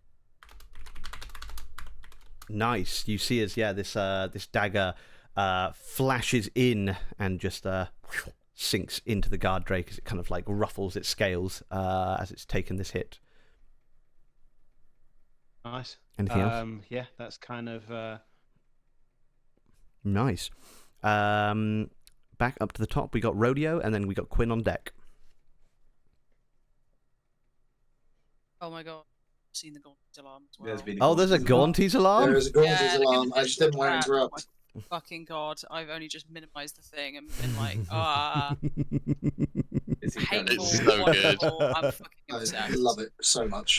Terrifically Thank you so great. much. Thank you, It's wonderful. Gaunties. I love you. It's so good, you're absolute treasure. Okay, cool. So the Drake is currently eating Shadow. The and Drake is Shadow's currently...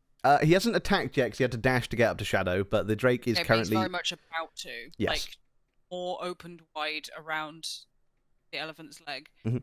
And Shadow's just, like, not of this world. Yeah, they seem very distracted. You think... Spaced the fuck out, having Yeah. a bit of a senior moment. Yeah. Don't worry, Chief, I get it. I'm going to... I think I have to declare it first. I'm going to spend one of my grit points. Yeah.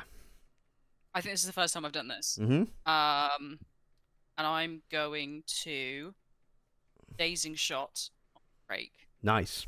Nice. Whether nice, or not nice. it works will require whether or not I actually hit first. So I'm gonna Okay. take a swang. Take a swing.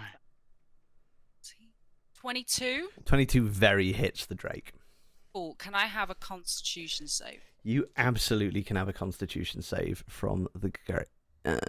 where is his con? Okay. Once from get to add less bonuses. To attack Shadow rolls. rodeo. Yes, I forgot last time. I remembered this time. That is a 13 on the con save. 13, I'm afraid. Oh, bad So, news for the guard Drake- Drake. Drake, on a failed save, the target has disadvantage on all of its attacks until the end of its next turn. Nice. Nice, nice, nice. So It is... anything it attempts to do to Shadow is at disadvantage. You see And as then it... it takes, Sorry. takes normal damages. Nice. You see as it begins to go into the same trance that Shadow's in as they're both getting really Both just distracted. vibing out together. Shadow, you see as this Drake appears in your vision also fucking spacing out. Hey. Except Oh, in no. Shadow's vision, it looks like a cuddly toy version of itself. Like a plushie. Yes. Yeah, with buttons for eyes. Yeah. That's 8 points of piercing damage as well Nice. to the Drake, Nice. top of the disadvantage. Nice. Cool. You deal that damage. Used your grip point. Anything else on your turn? How... the leader guy, how's he looking? Bad. Okay. He healed himself a bit. You saw some of the wounds close, but it's still bloodied. Okay, so he's still pretty fucked up. Yeah. pretty...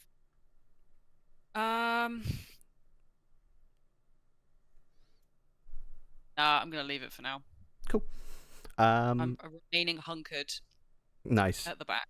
The Rodeo and Quinn hunker as we come to part 2 Yeah, of the little hunker. huddle buddy. Quinn, you are up. We got Ooh. Reed on deck. lean out around Rodeo. Just gonna go for the same shot as last time into their leader. Try to like demoralize them. We're gonna fling a chromatic orb this time. Let's make it thunder. Why not? Nice. See. Scorch him. Bring the thunder.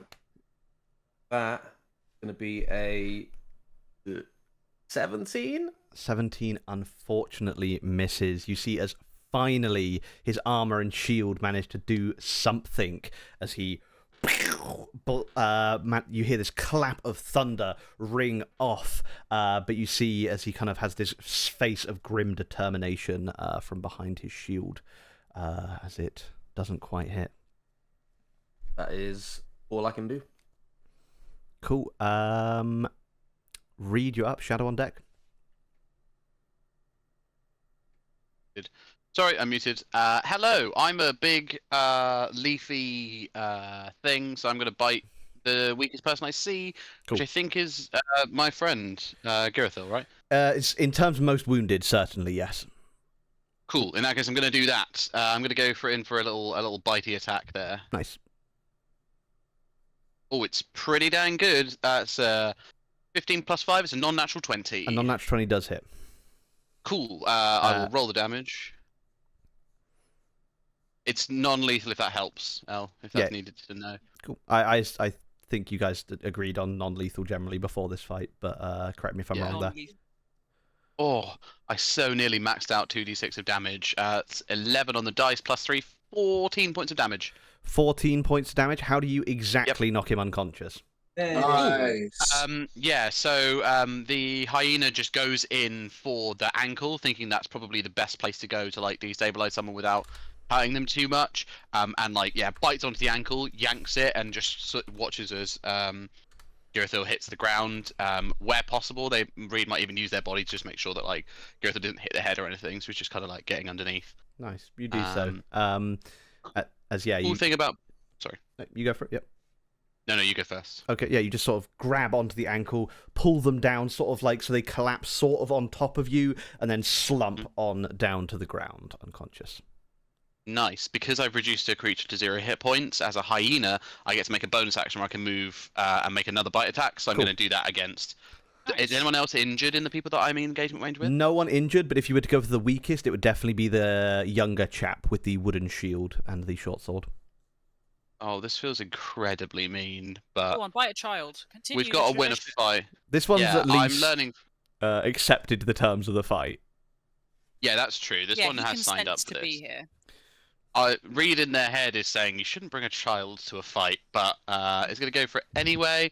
That's even better. That's a 16 plus 5, so a 21. 21 hits this guy. Cool. 2d6 for this creature.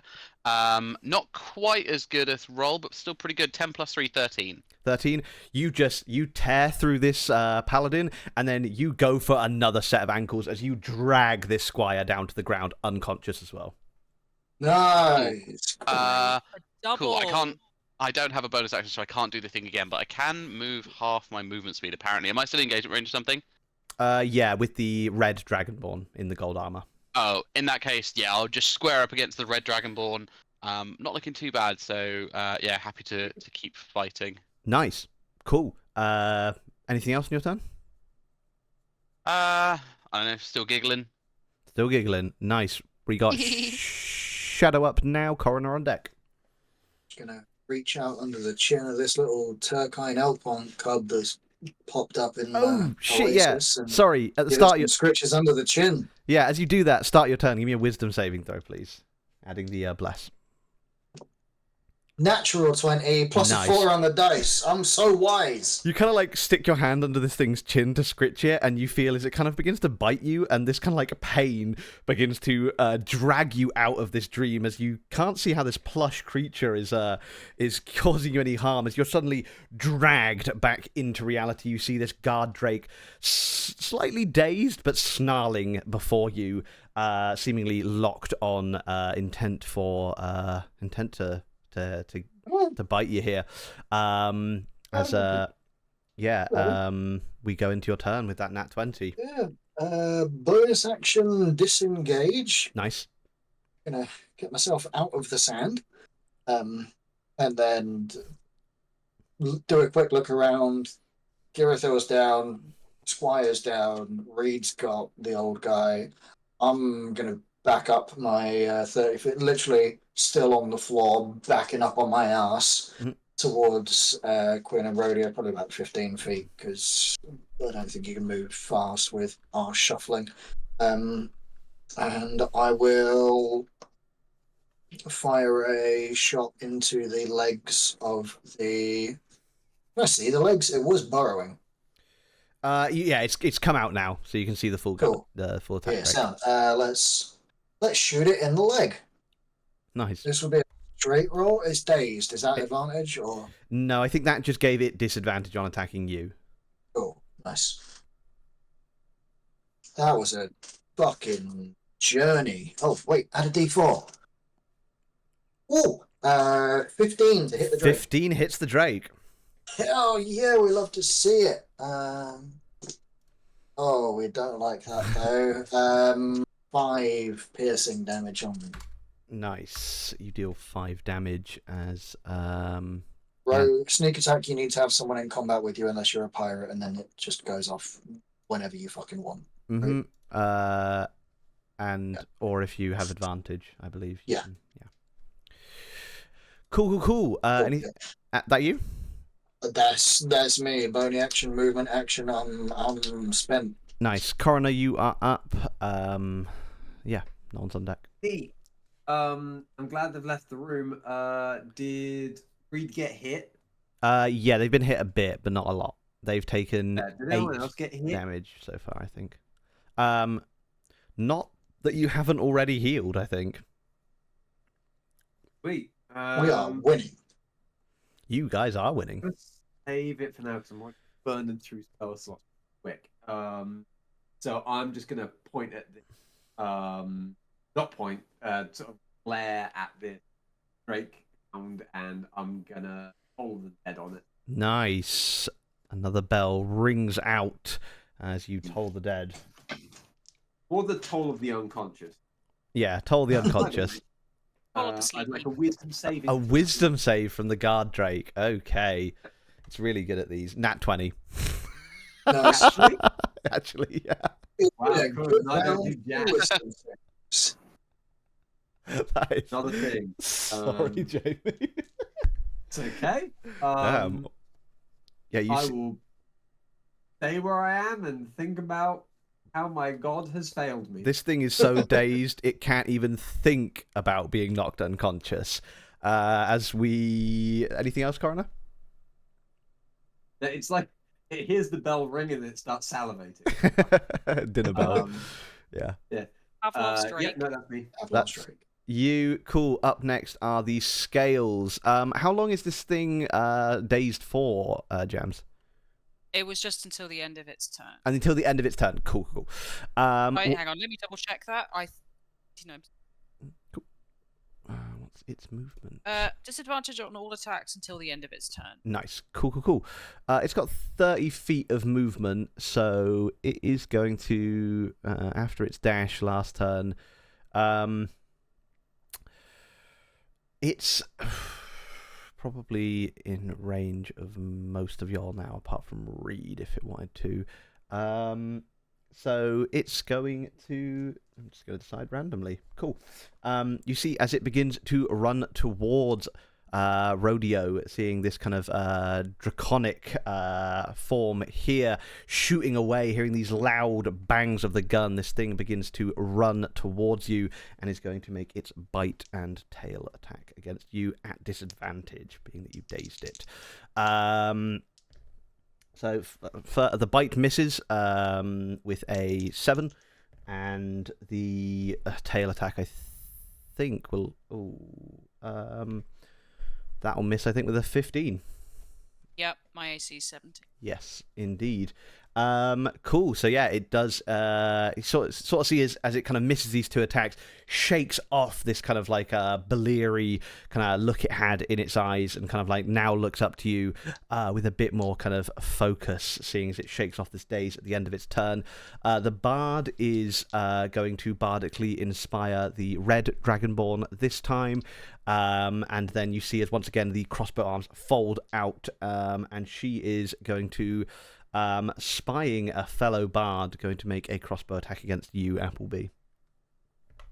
With a natural 20 on her roll. Damn, that is a different dice from the one I rolled on the last nat 20.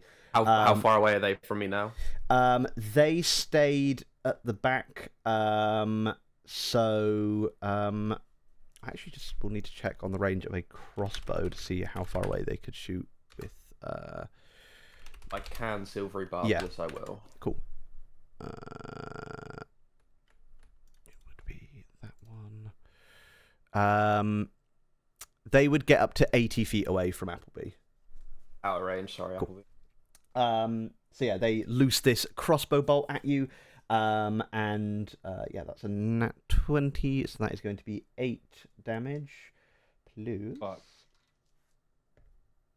1 plus 1, so that'll be 10 damage total. 10 damage total.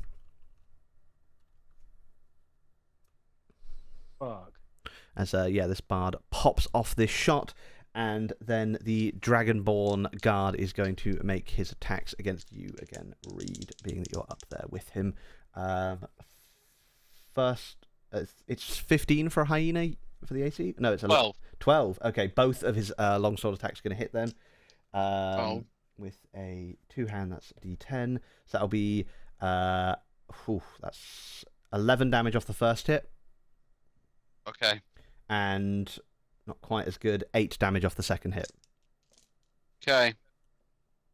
As I'm you see bloody this, hyena, but I'm still a hyena. this old Dragonborn still has a lot of their training ingrained in them as they make these precise strikes against you. As we come to the end of their turn, and we come up to Appleby with Rodeo on deck. Sweet. I'm going to move up. This bard that was, you said, came 80 feet away from me. Yes. Which means she's probably come so- out about 10 foot out of her side of the pit. Yeah, I did move up about 15 Yeah. feet. Mhm. Oh, so yeah, she's come out about that far. In terms of a 20-foot radius, what could I get with her if I like aimed? You would probably get Reed and the Dragonborn, and that would be it. Reed and the Dragonborn, and then This lady, yeah. That's, apart from the guard drake, that's the only people that are up. I will say AoE damage in that area is probably going to hit the unconscious people too. okay, that's fine. I sort of, after taking the crossbow bolt from this this fellow bard, I am going to feel the full force of my whimsy and cast Nathar's Mischief. Cool. What does that do? A number of different things. I've got to Yay. roll a d4 for it. So it's a 20-foot cube, and it fills with fey and draconic magic. I'm going to roll a d4 and see what happens. Cool. Full force of my whimsy, that's what. Each creature in the cube must succeed on a wisdom saving throw or begin giggling until the start of your next turn. A giggling creature is incapacitated and uses all of its movement to move in a random direction. That's quite funny for Reed in a hyena form, actually. I was just going to say, if I fail, this is hilarious. So a wisdom Running around cackling. wisdom save. That's the one. Cool. The bard gets a dirty 20. Just to remember, is it my mental stats that I'm rolling this on? Yeah, Yeah. you'll still have your mental Yeah. stats, and your whoever's blessed. If you're blessed, remember to You're add. blessed. And the Dragonborn gets a nat 20. What the actual fuck? Fuck off. I'm sorry, Reese. guys. Yeah, that's a dirty 20 and a nat 20. I'm very sorry about that. That is. Reed, do you fail? Yeah. Did you add the bless? Doesn't matter when you crit fail. Oh, That's quite fun. Cool. So she really does face the full force of my whimsy. As Reed, you begin laughing uncontrollably. You're incapacitated, no? Yeah. And what do you have to do with your movement? Spend all of your movement in a random direction. Cool. I'll roll a d4 for you there, Reed. Cool. That's 4. That's back the way you came. So you're just gonna On their turn. On their turn. Okay. On your turn, you'll start running back towards the gate you came out of. Okay. Cool. Anything else, Appleby? Well, that's fucking annoying. That is quite funny though. As you see this hyena set a cackling. That was my main action to cast a bard spell. Mhm. Because I used my main action to cast a bard spell, I can throw one of the daggers that I'm juggling. You can So indeed. I'm going to launch that at... Nice. Go for it. Hit me. Give me a hit roll. Not great. 14. 14 meets its AC, so beats its AC. 5 damage. 5 damage. You deal 5 more damage to this guard drake. Ooh. It is now just bloodied. Cool. That's me. Cool. Attack drake. Sorry. There's a very specific difference that I've made up. Anything that you? That's all I can do. Nice. Rodeo, you're up. Quinn, you're on deck. So the Drake is still within range. Well, everything's. Drake is the guard. The attack Drake is on you. The bard. It's all up in your business. No longer dazed. I guess it too. doesn't matter because I can shoot things in the face and I don't experience. You can so. indeed shoot things in the face. I am very much just going to shoot this thing. Nice. Bit of gun Carter. non-lethally. Not yeah. Yeah. A non-lethal face shooting. A non-lethal bullet to the face. Famous. Rodeo's famous just thing. that good. She is that good. Brain at the back of its skull, non-lethal. That's a non-lethal 24. That is a pretty non-lethal hit. That's my non-lethal. Oh, to you've my got regular D10. That's 10 points of damage. Nice. And I'm going to use my action surge Nice. and do it again. Nice. Is that a non-lethal? Non-lethal action surge. Yeah. Non-lethal action surge. Absolutely. That is that's a dirty 20. Dirty 20 hits the guard drake. That is another 9 points of damage. Nice. You are blowing chunks non-lethally out of this thing as it is approaching you. You're kind of doing some cool gun Carter moves as you sort of dodging out of its bites as you're sort of blasting shots in and around its face as these kind of like as the force of the shots more than anything is keeping this creature at bay as you are fighting it hand to hand with your guns. Very cool. Anything else on your turn? I think that's everything I can. Still have a bonus act. Can I punch it? You can punch it as a bonus action. I always allow that. It is a bonus action. Is it just a straight D20? Straight D20, add your strength. Oh, I still have bless, I guess. Oh yeah, and you would still have bless. Yeah. Still have bless. Still 18 plus my strength. That's an 18. 18 hits. So you just deal 1 damage plus your strength bonus. That's 5. Cool. You pistol whip it actually, as you kind of smack down on its head non-lethally. Right between the eyes. You hit it right between the eyes. Nice little flourish to finish off your cool gun moves as we move down to Reed, literally right behind Rodeo.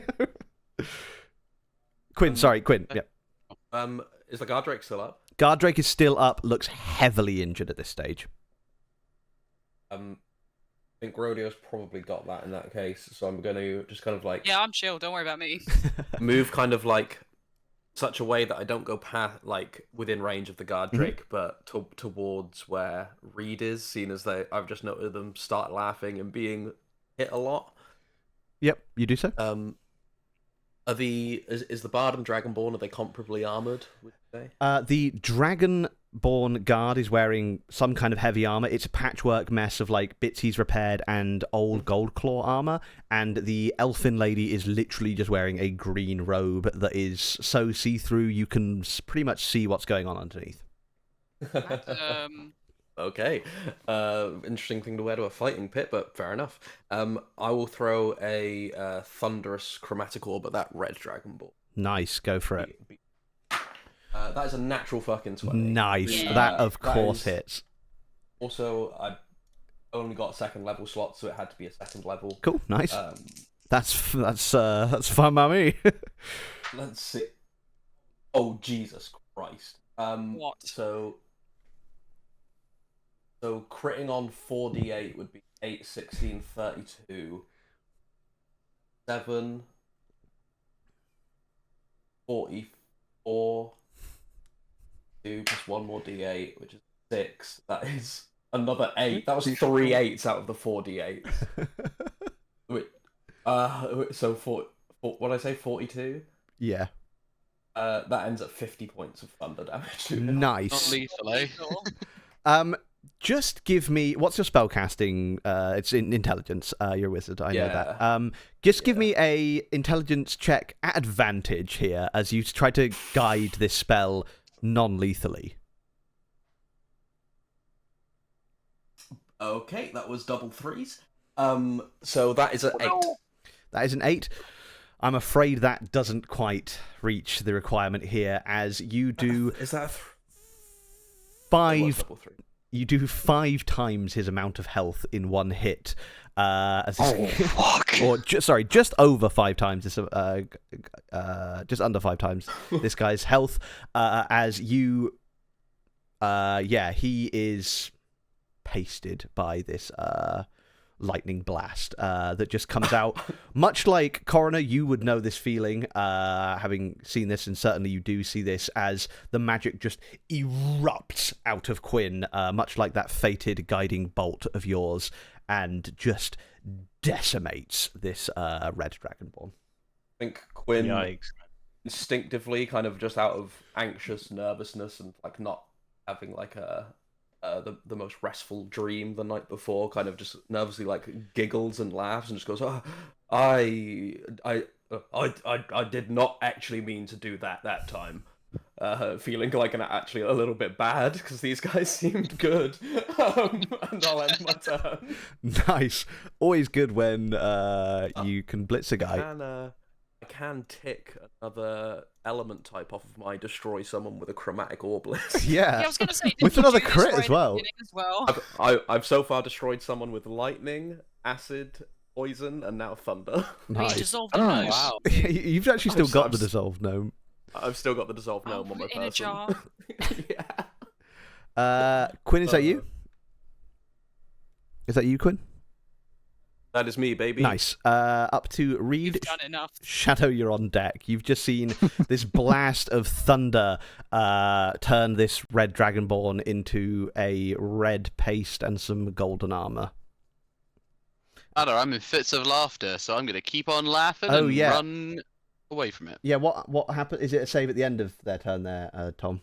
It's not a save. It's just until the end of my next turn. So Right, It's okay. just Cool. Well, That's all good. there's no one engaged with you anymore, so you just run back towards the gate for 50 feet. Nice, I will do that. Yep, and that's going to be your turn, I suppose. Yep. Cool. Oh, good. Good job, everyone. I mean, you. Shadow, you are up. Coroner, you're on deck. There's a fairly upset Drake and a squire who I'm assuming is on the verge of giving up. Squire's dead. No, they were knocked out. It's just the Drake. Not dead. Sorry, right? Squire is down. It's just the Yeah. guard Drake and the bard. Oh, the bard still Yeah. exists. Yeah. Yeah, we've just noticed Oh, that she's not wearing a lot of clothes. Yes. that tracks for a bard. Yeah. I look over at Appleby wearing full jester outfit. Yeah, no, that tracks for a bard. It's skin tight though, or soil tight. Soil type. Has the bard been hit? No. Okay. They were in the range of the whimsy spell, but didn't actually get affected by it. Cool. I'm gonna get up and move towards the Drake, and I'm gonna try and just bonk it on the head with the hilt of Dawn Point. Nice. Just to try and fuck it up a little bit. Nice. Hopefully knock it out.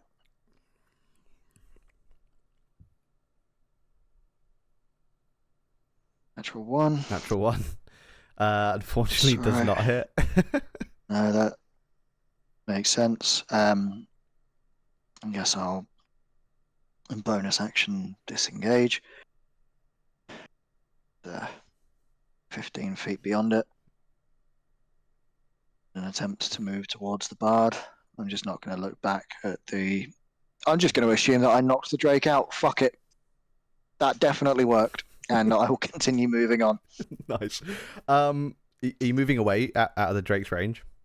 Bonus action disengage. Bonus action disengage. Okay, sorry, I missed that. And then heading towards the bard. Nice, you do so. You move your full movement up to her, so she would now be about 50. Well, I had to use 15 feet to get to the Drake, and then it's 15 feet beyond that, so I'm only... Okay, yeah, you'd be about 60 feet away from her at this stage. Yeah. Cool. That's Shadow. We got Coroner up. Taking a quick look at Eastern Dragonborn. Yes. Spare the Dying gonna do anything?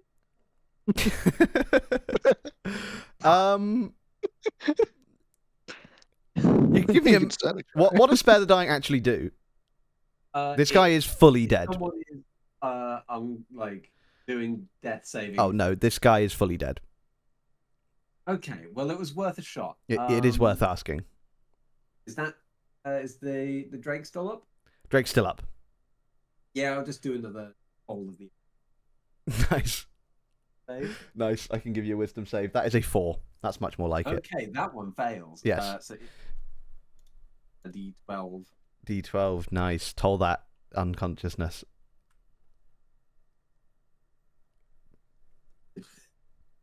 One. That was the guess. 1. Yeah, that's a 1. Okay. Cool. Guard Drake looks up a bit confused, and we'll move swiftly on. Yep. Cool. Scales turn.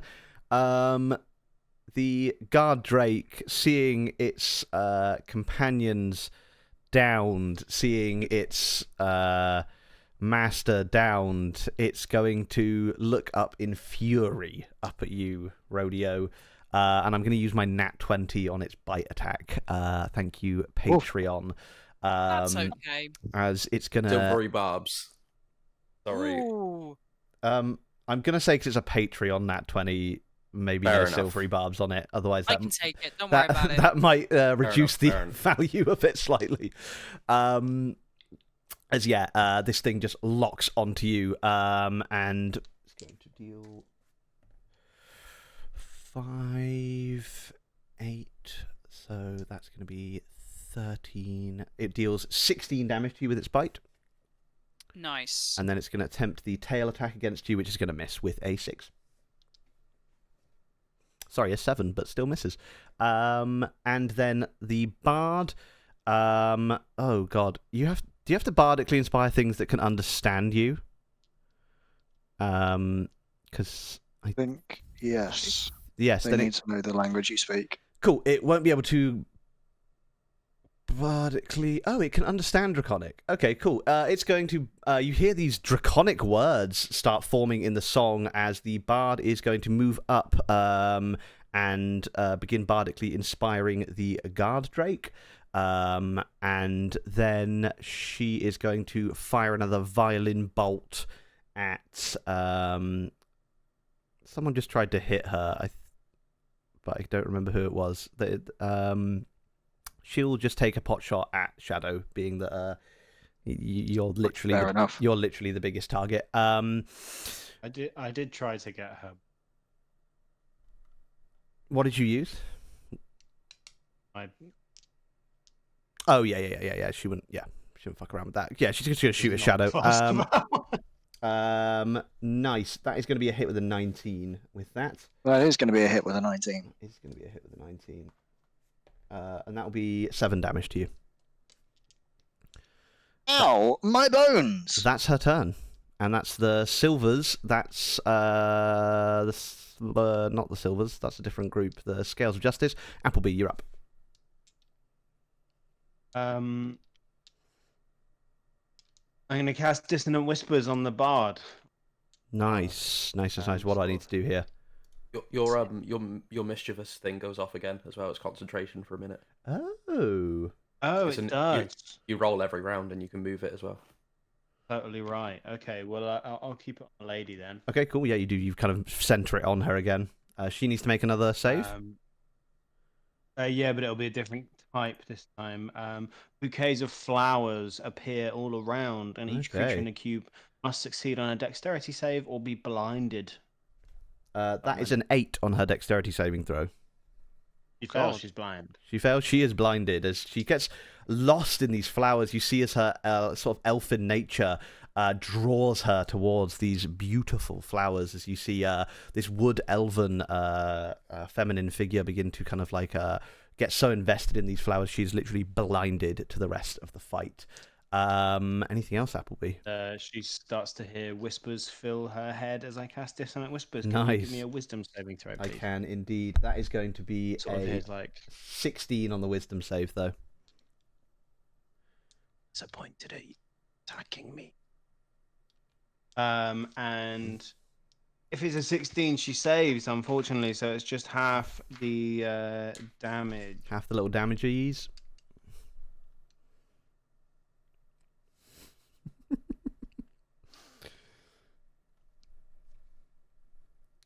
Um, 9, 12, half to 6. Nice. You deal 6 Nice. damage. Cool. And because I cast the Bard spell as my main action, I've got a bonus action. I can throw my remaining dagger that I'm juggling with. I'm Mhm. tossing up and down one dagger. You can be juggling as many items as I believe is it not your bard level plus your charisma bonus? Maybe it have to check. Yeah, no worries. You can check that later, but for now we'll just say you were doing 3. Okay, and I will Nice. Just at the guard drake or at the bard? at the bard as well. Well, how far away? You'd have to She's move too up a far for bit. me to get her with a dagger. You'd have to move up. What's the dagger's range? 20 to 60. At So long I could get it at disadvantage. at long range, you would be you'd only need to move like 10 feet maybe. He's already within 60 spells. I was. Oh, okay, then yeah, you would have already had to move up, but yeah, it wouldn't have taken a lot of movement because she moved up a bit to bolt you anyway. Okay, I'll launch a dagger at her. Cool. Advantage.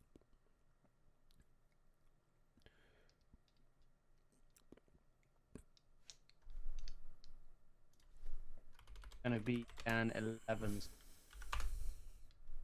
An 11 does not hit, unfortunately. Although you should be at advantage though because it has it's blinded. Oh. So is it disadvantage because of range, but advantage? Just roll one dice again then. Just roll one dice And again. you're blessed. And you're blessed. I'm not blessed.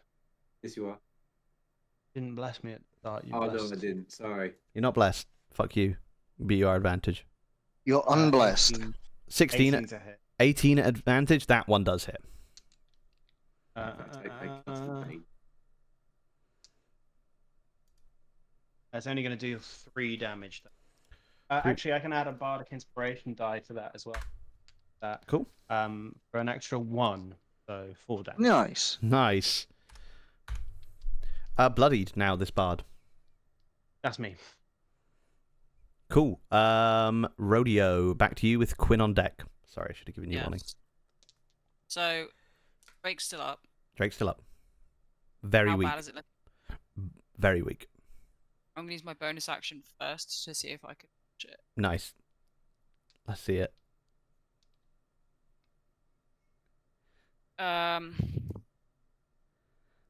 Plus my strength, that's 15. 15 hits. Its AC is 14. How do you punch this thing into the ground? It needed 4 damage, and I believe you'll deal 5 from your punch. I will deal 5. Nice. It's another pistol whip right between the eyes, and Nice. it just like drops like a brick. Nice, it does. It slumps down as you crack it right between the eyes. Not too hard, but just hard enough. I'd say it was a Gently. light Gentle tap. touch. Yes, as this thing is knocked unconscious.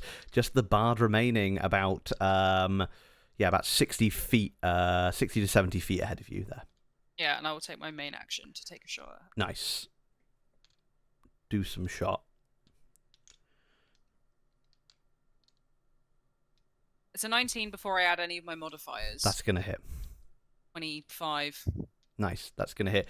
You see as they like look around to you and they begin to raise their hand as if they're gonna do some sort of like magical protection on themselves, but this bullet just tears straight through any chance of that as this hit goes through. Too slow, bitch. That's 11 points of damage. Nice. Not looking good at all here.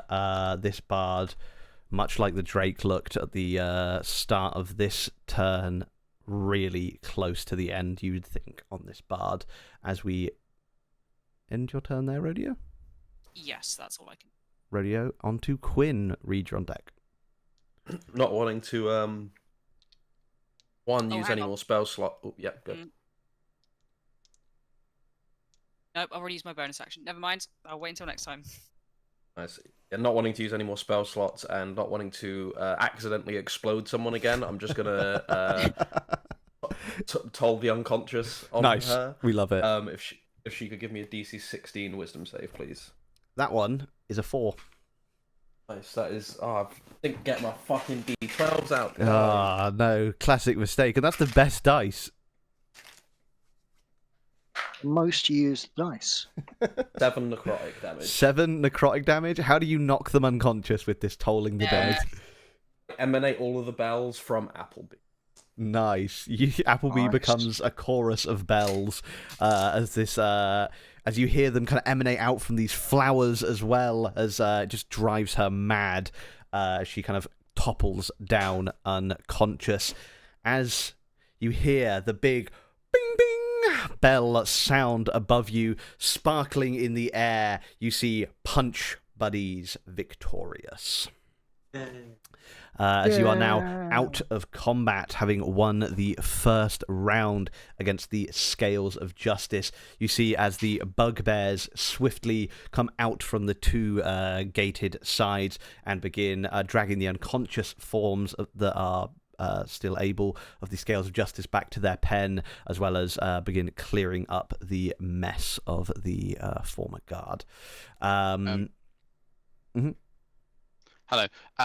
As they're cleaning up a corpse, I presume it's pretty clear from the viscera that this thing's dead rather than unconscious. It's dead. Reed will, all the like, the hyena like shakes, and as the frost like falls off of the leaves, what all that's left is like the form of Reed, and they immediately dart over in that direction. Like, just out of interest, Mr. Bugbear, what exactly are you gonna do with that corpse there?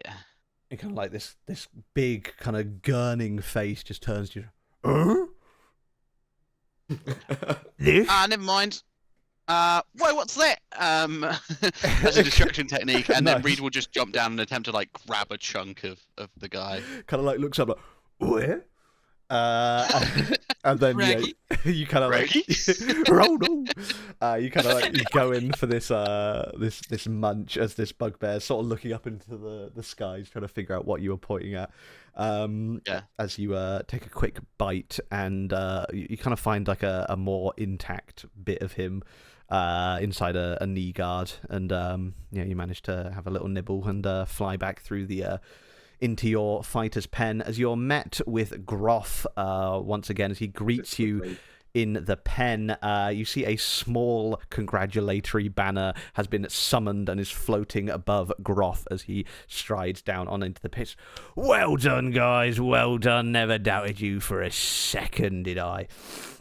Ah, congratulations! You're one step closer to fighting the hounds and one step closer to the grand prize. As sponsored Was there, by Arcanus sorry, Armories. was there an opportunity for us to bet on us? There probably would have been as the fight was going on. I did forget to mention that though. But I will say That's all right. you are going into another fight in a bit, so Yeah. always sort bet of. on yourselves. What were our then. odds they give us? Your odds were actually favourable. You were about 3-1 there. Damn. Larger party, and also you have some scary looking people on your team. Yeah, that makes sense. You got Gun Grandma, you got Soil Boy, you've got a guy that looks like a torturer. The big, not to mention the big elephant. Yeah. We don't mention the elephant in the pit. Yeah, as you're kind of met by Groff here, he's kind of like goes to shake anyone's hand that would take his. Well, you got a free round waiting for you in the mage in hand, and about short rest until your next fight, I reckon. Nice. Well put. I Excellent terminology. I thought so. Probably not enough time for you guys to get a long rest though, but you will get another chance to short rest after your bout against the Rat Boys. Told you it might work out in your favour. Hey.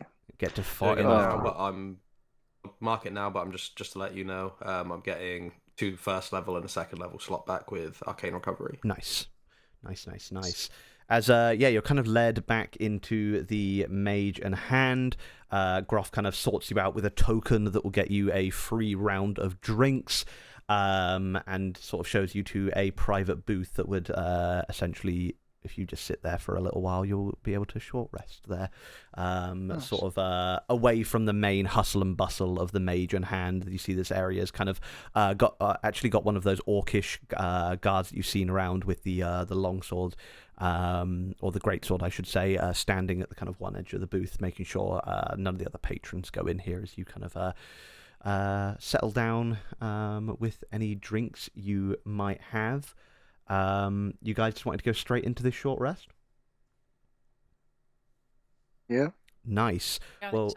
as you settle down here in the mage and hand, having completed this first of the 3 fights, I think we're going to call the session there for today, as we're coming up to just past 10:30 UK time. But as always, thank you so much to my players for playing. Thank you to you guys at home for viewing. And we will be off Ellseworld for a little while because I'm going to be out of the country for the next couple of weeks. So that will be nice for me, but horrible for you guys. You won't get Ellseworld. But I believe there'll still be a pirate session. If not, at the very least, there will be some kind of streaming going on over that time period. So yeah, and hopefully when we get back to Ellseworld, we will actually be doing in-person sessions again in a room that will be specially designed for D&D and things, which will also carry over into our Pirates high-level campaign. And if you're not up to date with that, I'd seriously recommend checking that out, because you see some high-level hijinks as opposed to these low-level low-jinks. But yes, thank you all ever so much for playing, watching, and being here at the Grove. Anyone got any Patreon. little pluggies for us? As Jamie just said. Patreon. Go on Patreon, go on Dungeoneers Pack on Instagram. There's loads of cool D&D content there. Listen to Wildcat Boozy, Al and Jams. You can follow me at JamsCanDraw on most social medias. If you like art, if you like D&D, I have things to both of those. Come And check if you me out. don't, what are And you you can doing look me here? up. You can look me up on Twitch as well. I stream every Thursday and sometimes on Sundays when we're not on D. I am currently 1 away from 100 followers, and 149 is such an ugly number that Oh, it's yeah. really annoying. I So know. please tip me over the edge and get me to 150. Appreciate it. Go check them out. They've got a couple of links down below in the nifty links, or the Heroes Grove links, I should say. I shouldn't utter that word here, nifty. It's like dark magic to me. Yeah. Any more pluggies? Cal? Oh, good. Not got anything coming up in the near future. We'll tell you all about some stuff coming up next week, but I guess just, I don't know, do something chaotic. Yeah, go do something chaotic for someone. Hopefully it'll be a nice for you, thing. Yeah, thank you ever so much. We'll see you when I'm back in the country. And yeah, for now, go have a nice lie down on your mossy beds at the Grove and take a long rest. Stay night. grovey, y'all. Peace.